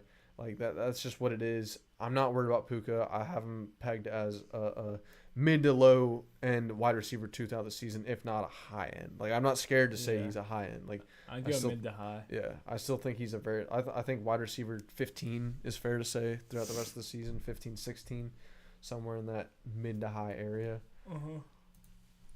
So that wraps up things there. Obviously the Rams back to 500. Rams are kind of sneaky, staying around in there. Who do they have next week? They've had a couple of tough matchups. Yeah, they have. They play Pittsburgh this week too at home. So if they can get that win, they'll be looking good, 4-3. Got all their guys back. Yeah, so it'd be good for them. Moving to another upset, second upset of the week. It was Jets pulling off the W against Philly, the Big Green Apple, getting it done. Jalen Hurts did not look good. Had 3 picks. That one pick, you guys probably hear the Jets. That's pretty fitting. Yeah. Yeah, that's very fitting. Very fitting. I think that. Yeah, very fitting. I think it was about time. I didn't think that For the the Eagles Eagles to were lose. gonna keep it up. Yeah, it was funny because I just convinced you that they were still legit and stuff. Not that I don't think they're a good team, but Yeah, but you were talking yeah. really good on them last week. But the floor was ready to fall out. Yeah. Nonetheless. So Hurts obviously did not have a great game. Saved his game on the ground, really. And DeAndre Swift, tough sledding. Guys, this Jets defense is legit. You should know that by now. Swift did have 8 receptions and a touchdown. Had 10 targets, so was third on the team in targets. 1 behind Smith, 1 ahead of A.J. Brown. A.J. Brown is continuing his streak of dominance. Yeah. Whereas Devontae Smith is not. Yep. And Goddard had a fairly solid game, especially for the tight end position with 5 receptions, 42 yards. Goddard is a guy, or guys, he has to be in your lineup. Talented player, high draft capital from you in your draft. He's a guy you gotta keep in your lineup. Breece Hall can finally be locked in my team when he comes back from bye. I 1,000% Yes. agree, bro. Breece Hall is one of the best running backs. I still don't understand why he only had 12 carries. I really don't get that, but yes, It is Philly. nonetheless, I agree. It is Philly. Yeah, I mean, you just think you would run the ball more though, in a tight game where you're up like that, you know. How many throws did Zach Wilson have? 33, Yeah, buddy. getting it I rolling. want to see him up at like 45 each week. Just watch him go off. He does not need to throw 45 passes. Just watch Zach Wilson turn into QB1. Yeah. So one thing I want to highlight, guys, if you traded for Garrett Wilson, props to you because that man has been getting it done the last few weeks with Zach Wilson. So Wilson to Wilson is working right now. He's targeting Garrett Wilson like crazy too. Like he's led in targets by far every week. So since he's been playing. So good stuff for Garrett Wilson. If you're a Garrett Wilson owner, you're very happy. Breece Hall, as our guy was just saying, also had 5 receptions, was second on the team in targets. So Breece Hall is a lineup lock moving forward. Garrett Wilson is also a lineup lock. So those are the only 2 guys you should feel good about on the Jets. The rest of the guys you should not be sniffing them with your roster. That Dalvin Cook pickup was so pointless. Yeah, and that's a guy we said in your drafts that you should not be drafting because it's almost over. I feel like we barely even talked about Dalvin Cook in the offseason. We didn't. Just because I feel like it was obvious. It just made Breece Hall seem a little bit more unsure at the draft. All I right. think he went the Who? 4th round, 5th round. Breece? Yeah. Yeah, Breece was going late 4th-ish, somewhere around there. Next year he's gonna be top 2. He'll be like I can see him being like a 2, 3, low second. Yeah. maybe something like that. Would Brosnan say he's been on here before? Trade Stafford with either T-Law, Purdy, or Geno for Burrow. It's a 2 QB league. So you have 4 quarterbacks on your roster. Burrow, dude. I would trade Stafford for upside, Purdy for the floor, and then go after Burrow. Yeah, I guess. I'm not that high on Burrow, but yeah, I mean, if you have 4 quarterbacks and you can trade 2 of them and still keep either like T-Law, I would prioritize keeping T-Law or Purdy, but with those 2 being your best, you're obviously gonna have to trade one of them. But I'm fine with trading like Stafford. I'd probably trade Stafford and Geno, to be honest. I'd trade Stafford and Geno for Burrow, because I think Purdy and T-Law are 2 guys you can bet on one of them having a solid week, and then you're obviously trading for Burrow for him to have. I'm not super high on Burrow, but you're obviously trading for him to be that top quarterback we expected. So should I add Amari or okay, never mind. Drop Dalvin Cook immediately. Side eye. We are right here, bro. We are right here, yo. That's crazy. Okay, immediately drop though. Bro. I think he's a decent handcuff. What? Bro. He's nah. He's trash. Like he cannot sniff my roster, bro. He's garbage. He's. I mean, he's trash. I think he's a better handcuff than like Zamir White. I guess I'd be more excited about picking up Zamir White than Dalvin. Dalvin Cook is butt. Like, to me, I got really just strong words for Dalvin Cook. Like, he's butt. He's no good. Okay. He belongs in a retirement home. All right, I guess he should be on the waivers. Just a random kid, no question. I think he should. I mean, dude, he hasn't done anything the entire season. Like, he's literally been irrelevant. Like, I don't know. I'm just not. I have no interest in Dalvin Cook. The chat seems to be backing you right now, so I'll just stop talking about Dalvin. I'd take a dookie on Dalvin Cook's desk right now. Yeah. Moving to Tampa Bay, where the Lions are taking over the league right now. Question: who do you think the best team is in the league right now? Because that's been a big discussion with San Fran and Philly losing. You guys, if you want to comment who you think the best team is in the league, would love to know. Who do you think? It's the Chiefs. Chiefs are still the best team in the league. They only lost because they didn't have Travis Kelce in week 1. So okay, they would be undefeated right now if they had Kelce that week. It's the Chiefs. I'm going to say it's still San Fran. I don't see how it's not. I mean, Cleveland's just a tough matchup. San Fran's just, they're foolproof, bro. Like, now with McCaffrey being out and Debo, I think he got hurt too. Uh-huh. So, obviously that knocks them down, and we haven't even mentioned Miami. But I think San Fran is the best all-around team. I would probably put San Fran and Miami above Kansas City personally, but I have no problem with you saying KC. The best team is Kansas City, but I will say the Ravens should be 6-0. Side-eye. We got a disagreement right here, bro. When your receivers, I guess should be, you're not really incorrect. Definitely should have been the Steelers, but I'm just not, I don't know. The Ravens just don't seem to have it where they, pull out the games, you know? Like they seem to just always make mistakes that shoot themselves in the foot. Justin Tucker did miss a field goal, so that's that should have been a win. Officially Texans. Yeah, dude. Carter and I are closet Texans fans, low key. Yeah. I've actually had Nico Collins every single season he's been in the league. We both love Nico. That defense is rounding out. As you said, D'Amico Ryan's probably a big part of that. Yeah, so Texans are solid, up and coming. Would love to. I'd be hyped to see them make the playoffs. That'd be sick. That would be cool. That'd be really sick. I'd love to see them in the playoffs.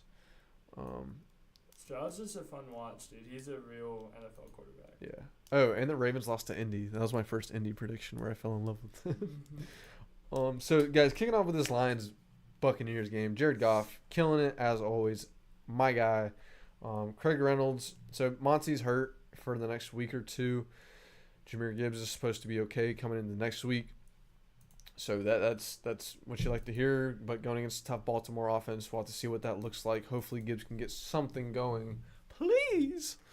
Craig Reynolds, I guess, is a pickup. He's going to get that goal line work. He's just not that great of a back. And then I want to highlight Amon-Ra. He should be our highlight player this week because that guy is a beast. Yeah, dude, he's sick. My wide receiver 5 coming into the season. Just got to say. He just seems to be so open right in the middle of the field all the time. He's good for a solid 14 yards. My dark horse is the Lions. I can see them pulling an upset in the playoffs. Yeah. Yeah. At this point, I wouldn't call him a dark horse. I think, unless you're saying beating, going to the Super Bowl, yeah. But I certainly see them. They're an all-around team. I don't know if random kid, if it was you talking about their defense when we first started. I think it was. Their defense is legit too. So that makes this team really scary because they have one of the most efficient offenses, great players on the offense, but they have great players on the defense. Alim McNeil comes to my mind in the middle of that defense, the nose tackle. You got Jack Campbell. They signed a lot of good players in the secondary. Right now they're doing it with Emmanuel Mosley tearing his ACL and Gardner Johnson being out, but they have a lot of good players all around. Obviously, Aiden Hutchinson, didn't even mention him. But, yeah, Detroit's they're like a mini San Fran in my mind. in terms of the mold of their team. Oh, wow. Yeah. Yeah, their red zone efficiency is insane, top notch. So yeah, they're a really good team. So Jameson Williams is a guy that you were talking big on. I was not as big on, but had a big touchdown. So that's good to see from him. Only saw 3 targets though, so it's gonna be interesting. Amon-Ra and Laporta really dominated targets this week. Laporta had 11, but he only had 4 receptions for 36. So, but 11 targets is pretty crazy. So yeah. Obviously, was kind of hampered going into the game. It was a game time decision, but nonetheless, Laporta is a great tight end. Yep. Yeah, Detroit fans finally winning in life right now. Yep. Hopefully one day, as a Redskins fan, I will be able to feel the same way. And Chargers fan. It's got to come around to every team at some point. It's been tough for both of us in our lives. Yes. So the Buccaneers, guys, I think they just got beat by a better team. That's all this was. Like they saw a better team and they just got beat by them.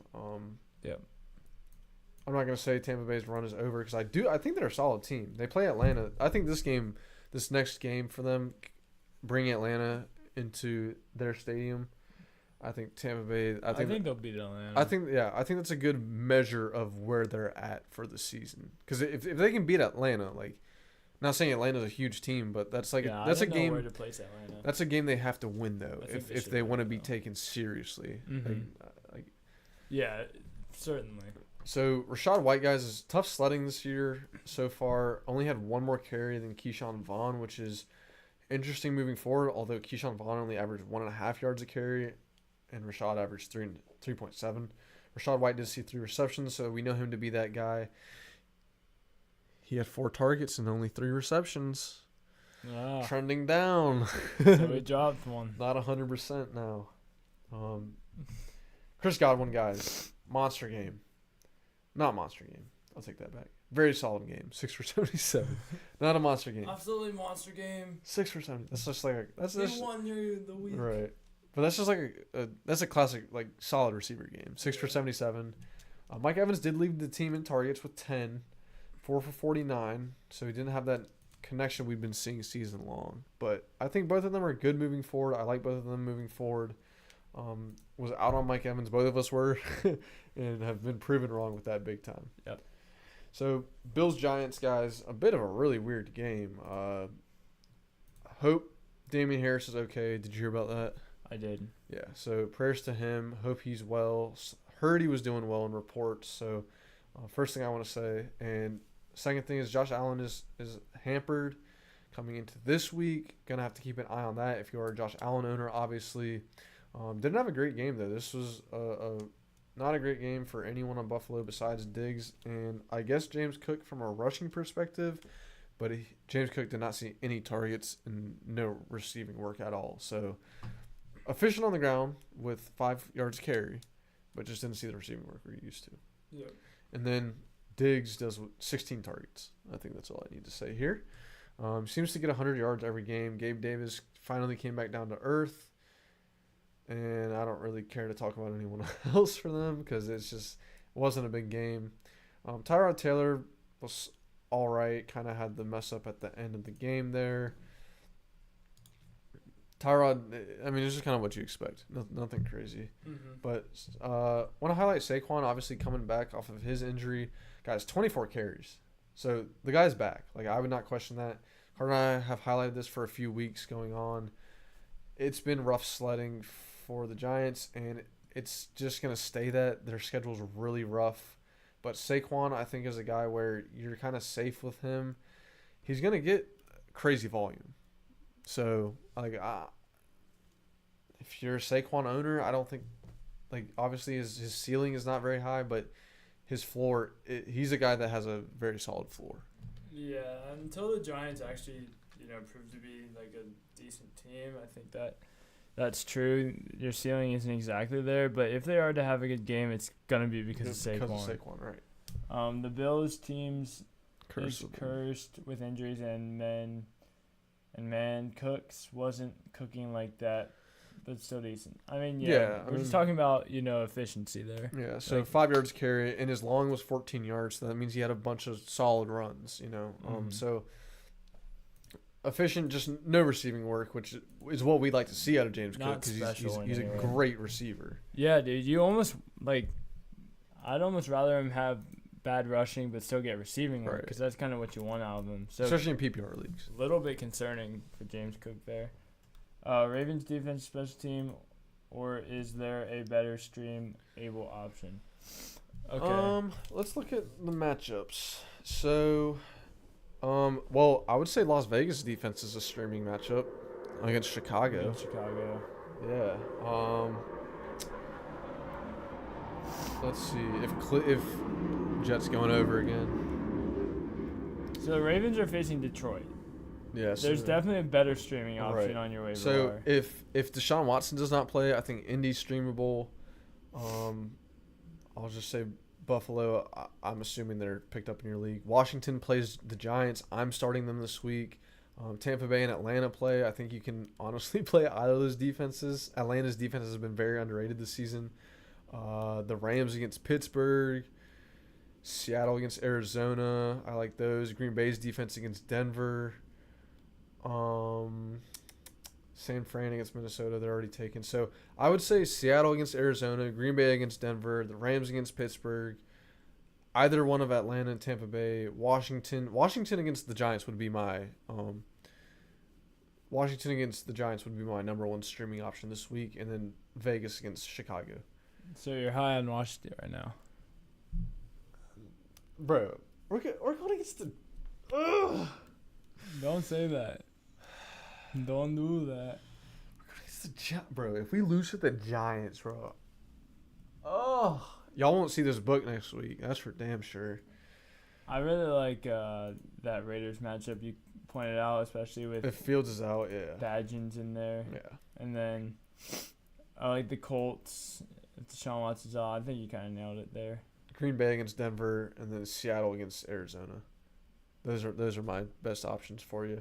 And like I said, Tampa Bay and Atlanta, I think you can play either of those defenses. Both are really good. It should be a low-scoring game, probably under 20 points for both teams is what I'm expecting. So, yeah, wrapping up with this game, the Buffalo pulled out the win.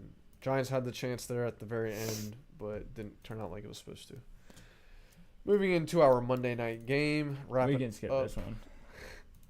I'll hit on it for you guys.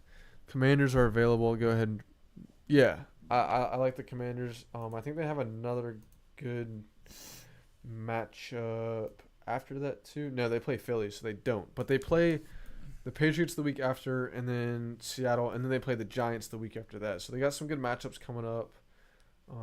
But after that, not many good matchups. So just a random kid said y'all gotta win that game. Bro, don't. That's what we said against the Bears. So yeah, that's smart. I'm saying it now, and I'll probably regret it. And on next Tuesday, a week from now, you guys will probably see me in here, and I'll be crapping on my team because that's typically what happens. And then we'll probably play. Let's see. Who do we play the week after that? Is it Philly? No, I just said it. Who do we play? Oh yeah, and then we play Philly, and we'll probably beat Philly. You know, so. He said he would consider Burrow, Kittle, Debo, and Amari, but would need both wide receiver for Herbert and St. Brown. I would still do it. Who are his other receivers? Doesn't he have really good receivers? Scroll up a little. Yeah, he does. Go. I think you already said it. Go down a little. Yeah, because that's when he came. Trade. So you'd still have Evans. Should trade. It's because he has Keenan Allen. He would still have Evans, Christian Watson. Oh, yeah, bro. No. Wait, he would lose Evans and Amari. But dude, no, he would lose Amari and Debo. Oh, Amari and Debo. So he would still have Keenan, Mike Evans, and Christian Watson. And he's getting St. Brown in there, bro. Yeah, you have to go ahead. I would 100% do that. You have to go. Because you can only play so many guys, and you have Keenan and Amon-Ra. Right. Yeah, bro, 100% do that. You have to go ahead and do that. I would even throw in, like, if you can get your hands on Amon-Ra, that would be. Yeah, I would 100% do that. My lineup would be Herbert, Pollard, ETN, Allen, Evans, and St. Brown, tight end for Kmet and Ferguson. Yeah, bro. I would 100% do that. 'Cause you'd get the stack with Herbert and Allen. You still got Pollard and ETN in there. And then you got Keenan Allen, Evans. Yeah, bro. 100% do that. Yep. Take care of that. Do what you need to do, bro. Do your thing, bro. Chargers, Dallas, guys. Penalty. I got to see how many penalties there were. Hold on. It was ridiculous. It was borderline unwatchable. That's really. You see me trying to do. Yeah. It's like offset. Yeah, I can't see it. A lot of penalties though. So Cowboys guys, Dak was not great. Had some really nice throws. I don't know if y'all saw the throw to Michael Gallup that Gallup dropped. 11 for 11, so 20 penalties. Wow. I wonder how many snaps there were. Yeah, that's no fun. Dude, that Hold on, so can I see? bad. Dang it. All right, yeah. So Dak, not a great game, solid game nonetheless. Did have the 40 yards and the rushing touchdown, so had a good fantasy game. Missed a few throws, but I will say Dak was pretty solid this week. That throw to Michael Gallup was an absolute dot, and Gallup dropped it right in his hands. Tony Pollard, not a great game, only averaged 2 yards a carry on 15 carries. Y'all do the math. Had the one super long catch that he should have scored a touchdown on. He should have gotten tackled is what should have happened. But it didn't happen. If we're talking about shouldas. Yeah, but he should have scored it after the guy missed the tackle. Nah, he should have been tackled. Yeah, and then he should have scored it because he didn't make the tackle. Yeah, but it didn't happen. And your guy didn't tackle him either. Such BS. CeeDee Lamb, guys. Return of CeeDee. I'm telling you right now, and as a Redskins fan, as you can see, I'm saying this. It's when the jet comes out. It's like I say all this and no one can hear. It's like it's supposed to be like that. But CeeDee, guys, when he gets fed the like I'm gonna say this right now, it might be a little absurd, but I do believe CeeDee is like a top 5 wide receiver when he's getting the ball. Like the guy's talented. He can run any route in the playbook. He catches the ball. He uses his hands, like body contortion. It's all there. Like he's just they don't like to feed him. I don't know why, but when he gets the ball, he's great. I love CeeDee Lamb. I really do. We saw Brandon Cooks flash a little bit here. Guy I was high on in the off season. Maybe he's coming around, make me look good, Brandon. I like Brandon Cooks. If you've been holding out on him, good on you. If he's available in your league for whatever reason because he has not been producing, obviously go get Brandon Cooks. Jake Ferguson, only 1 target this game. That's an anomaly. We're talking about the best tight end in the league. No, but you guys get what I'm saying. Ferguson's a great guy. I know him personally. Chargers, Herbie. It's okay. He said we take donations, guys. I'm like numb to the Chargers right now, bro. I have zero feeling for them. Not hate, not love. It's a toxic relationship. It's just numb at this point. Herbert, not a great game. Made some questionable decisions. Had some good throws. Had some big misses to Keenan Allen. Eckler, him and Pollard basically mirrored each other. Keenan Allen had a great game. Would have had an even bigger game if it wasn't for some missed throws. Yep. Josh Palmer, solid game. I swear he had like 10 receptions. Somehow he only had 4. And Quentin Johnston's an afterthought right now. Like he's probably droppable in all honesty, unless you're just waiting for him to do something. Like it's kind of crazy. A guy I was clearly wrong about coming into the season. I thought he was going to be good. I liked him at TCU, even though obviously he had a few questions with physicality, drops. He's just gonna have to learn how to be a professional, really. Yeah. How to be a professional, come in day out, put in the work.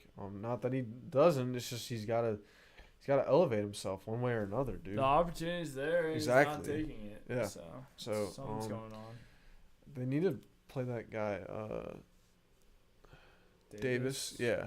They need to get him the ball. Yeah, I feel like they do. He didn't have any touches at all. We have no one that can take the top off of defense. Yeah. That's what.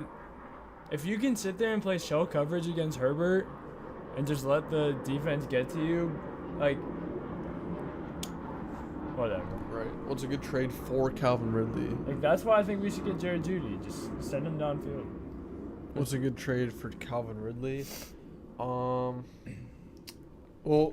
random kid, you might have sent us your lineup already, but we got a lot of comments. So send your lineup again, at least just running backs and receivers, and let us know.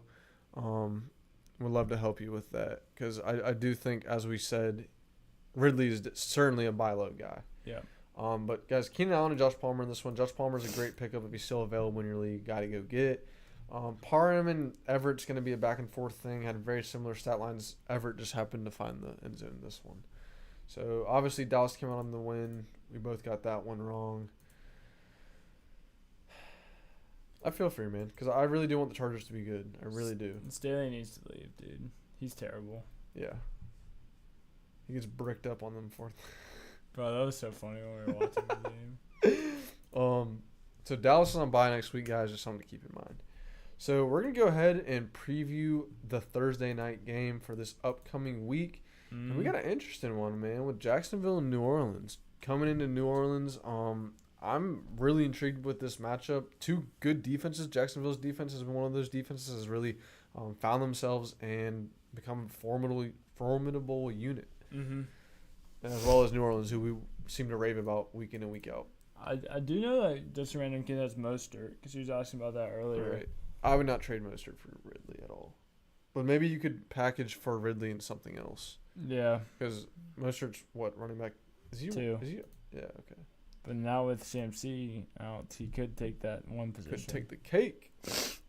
So sticking with this Jacksonville-New Orleans matchup, guys. Trevor Lawrence, keep an eye on him. He's the biggest question in this one. Could be hurt. If he's hurt, that whole offense takes their stock drops massively. Although I will say I think ETN is going to be utilized regardless. You cool if we get to comments after quick preview, just for the people if they skip to this? Yeah, we'll get to the comments right after this preview. Gotcha, guys. Just trying to get through this for the people that skipped immediately to this. So Jacksonville, guys, as I was saying, Trevor Lawrence is going to be the biggest question in this matchup if you're a Lawrence owner or an owner of any of these other players on the Jacksonville offense. As I was saying, I think ETN, I think his workload stays consistent because that's typically what we see when backup quarterbacks get in. The efficiency just might not be there because New Orleans already has a great run defense. It's gonna be tough sledding. But what's your opinion on these receivers in both scenarios with Lawrence playing and Lawrence not playing? Okay. If Lawrence doesn't play, I would look to sit every single receiver. Really? Yeah.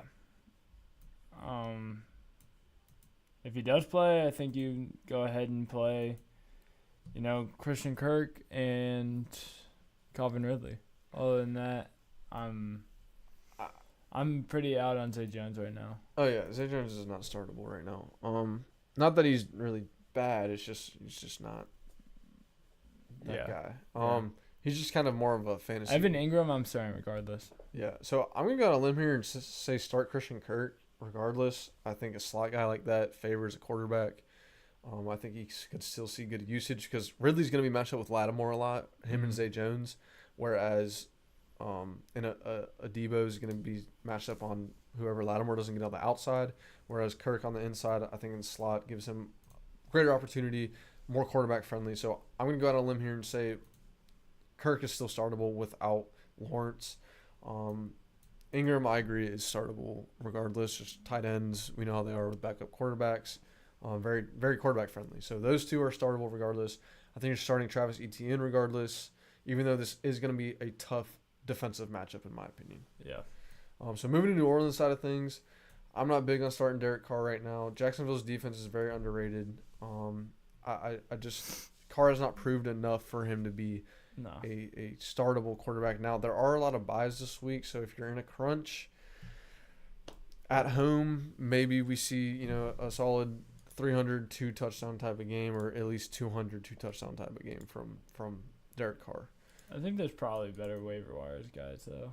It's just there's 6 teams on buys. That hurts, Yeah, that is. So that's true. And then, you got bad matchups like you could say stream Minshew, but he's going against Cleveland, Yeah. So, getting back to this, guys, Kamara, Jacksonville has a great run defense, but Kamara's workload has been fantastic. So, volume is king. You're starting him. Hopefully he can pick up the efficiency a little bit and find pay dirt again as he did 2 weeks ago. So I'm starting him. He's on my squad. He's in my lineup. You already know. Moving to the receivers, I like Olave. You're starting him. Michael Thomas is a flex play to me. Obviously, guys, as I just mentioned, you got 6 buys this week. So if you have the buys, Michael Thomas is certainly not the worst you can have at your flex. And then Rashid Shaheed, he's kind of a guess week in and week out. He's on my squad. Not a guy I'm looking to necessarily start, but a guy where if you're starting him, like we're saying, he can go off for a 50-yard bomb in the moment's notice. And if he sees 6-7 targets in a game and he catches 4 or 5 of them, he's gonna have a solid stat line. So yeah. Rashid is not the worst you can do, especially if you're cool with, if you want to take a gamble. Rashid is the definition of boom or bust. So Rashid Shaheed, I think, is a solid play week in and week out. You either hate him or you love him. That's just how it is. So wrapping up, I'm going to say both defenses are startable in this one. Okay. Yeah. I'd agree. If Lawrence is out.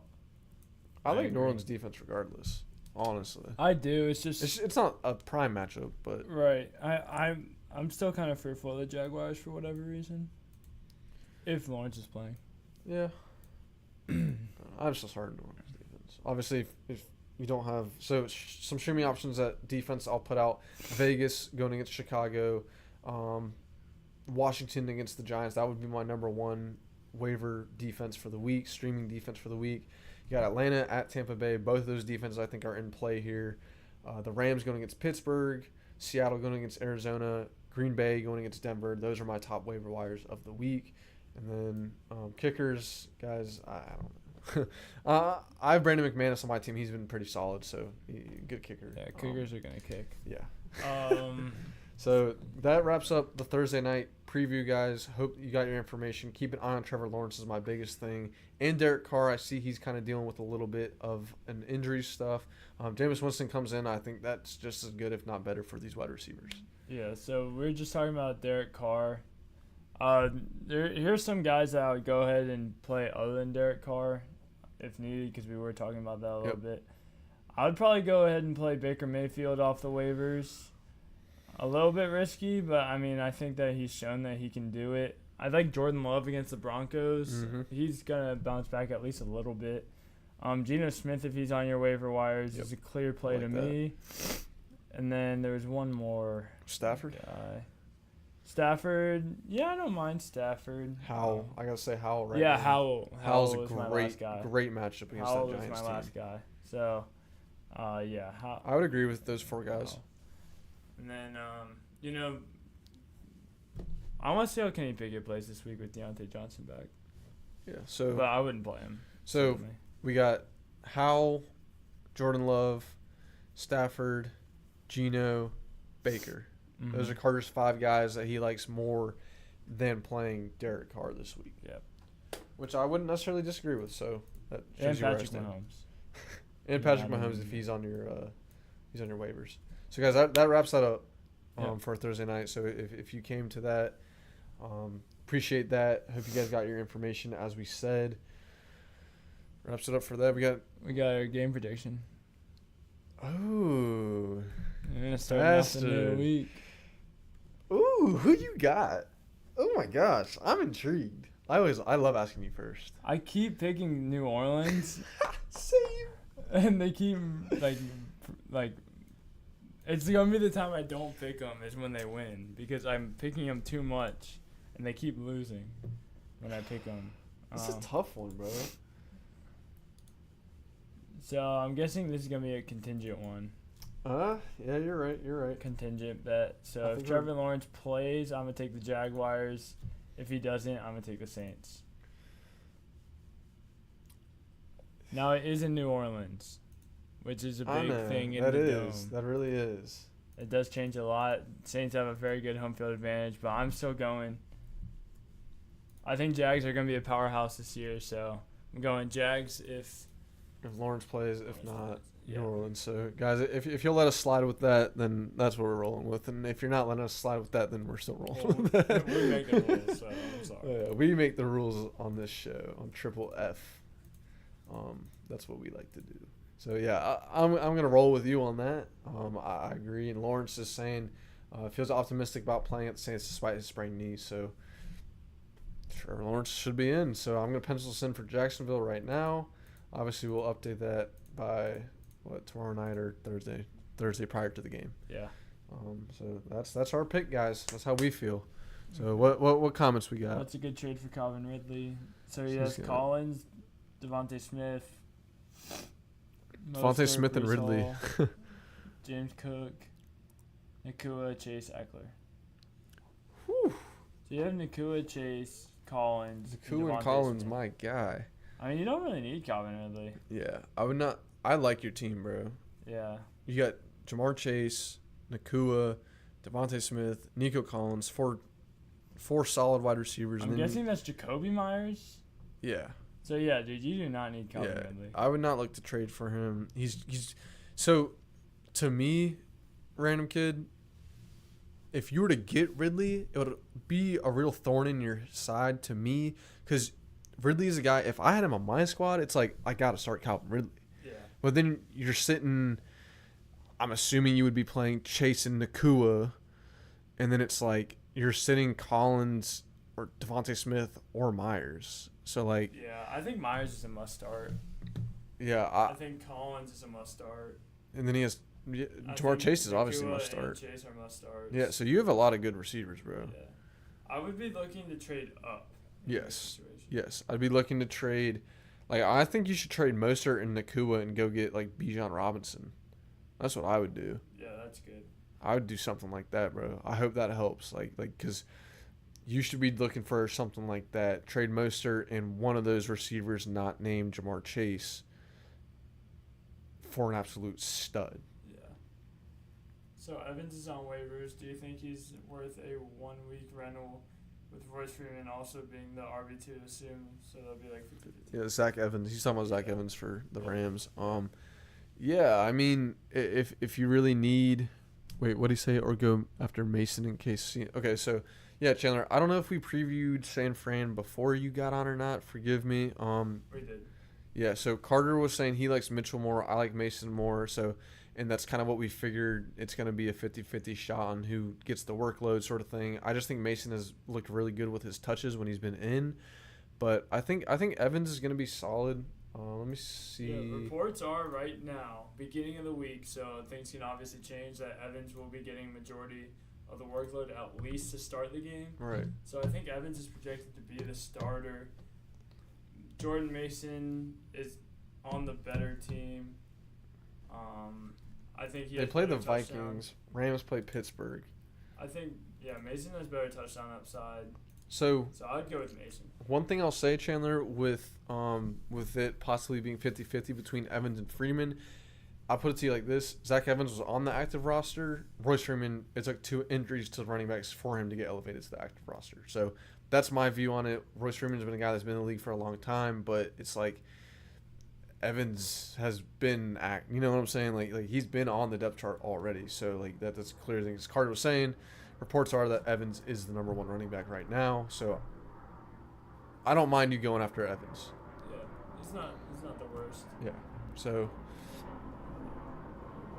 Mason, Evans, some other way. Kareem Hunt. Yeah, I would go with Kareem Hunt over both of them. Who else?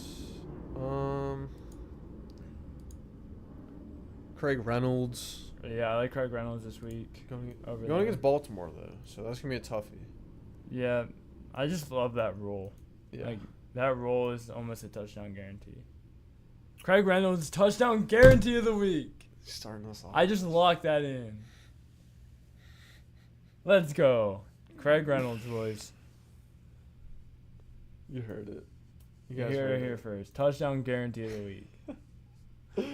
Yeah. All right, guys. We're getting out of here early tonight. Yeah, 11:40. Right, you guys let us off the hook, huh? Yeah. If we don't have any more questions in 5, 4, Oh gosh. 3, 2, 1. And some time for the lag, and we got going. Going twice. I think we're good. All right, guys. Appreciate you being on here with us, as always. Love that we got some of y'all coming back time and time again, at least 3 or 4 of y'all. Really appreciate that. Yes, sir, Side-Eye. Thank you, bro. Appreciate the interaction. You've been one of our best supporters. So guys, if you liked it, please subscribe. Like I said, like Carter and I both said, should be back to our normal schedule. We'll be back on tomorrow night, and then Friday giving you Sleepers Bust Locks, which is our favorite session. It seems to be y'all's favorite session as well. And then you want to try something Saturday? So Friday, I actually might not be here at night, so we might have to do Sleepers. Sleepers Bust Locks will be out this week. It'll be out. One way or another, we gonna get it to either probably Saturday. Yeah. Most likely.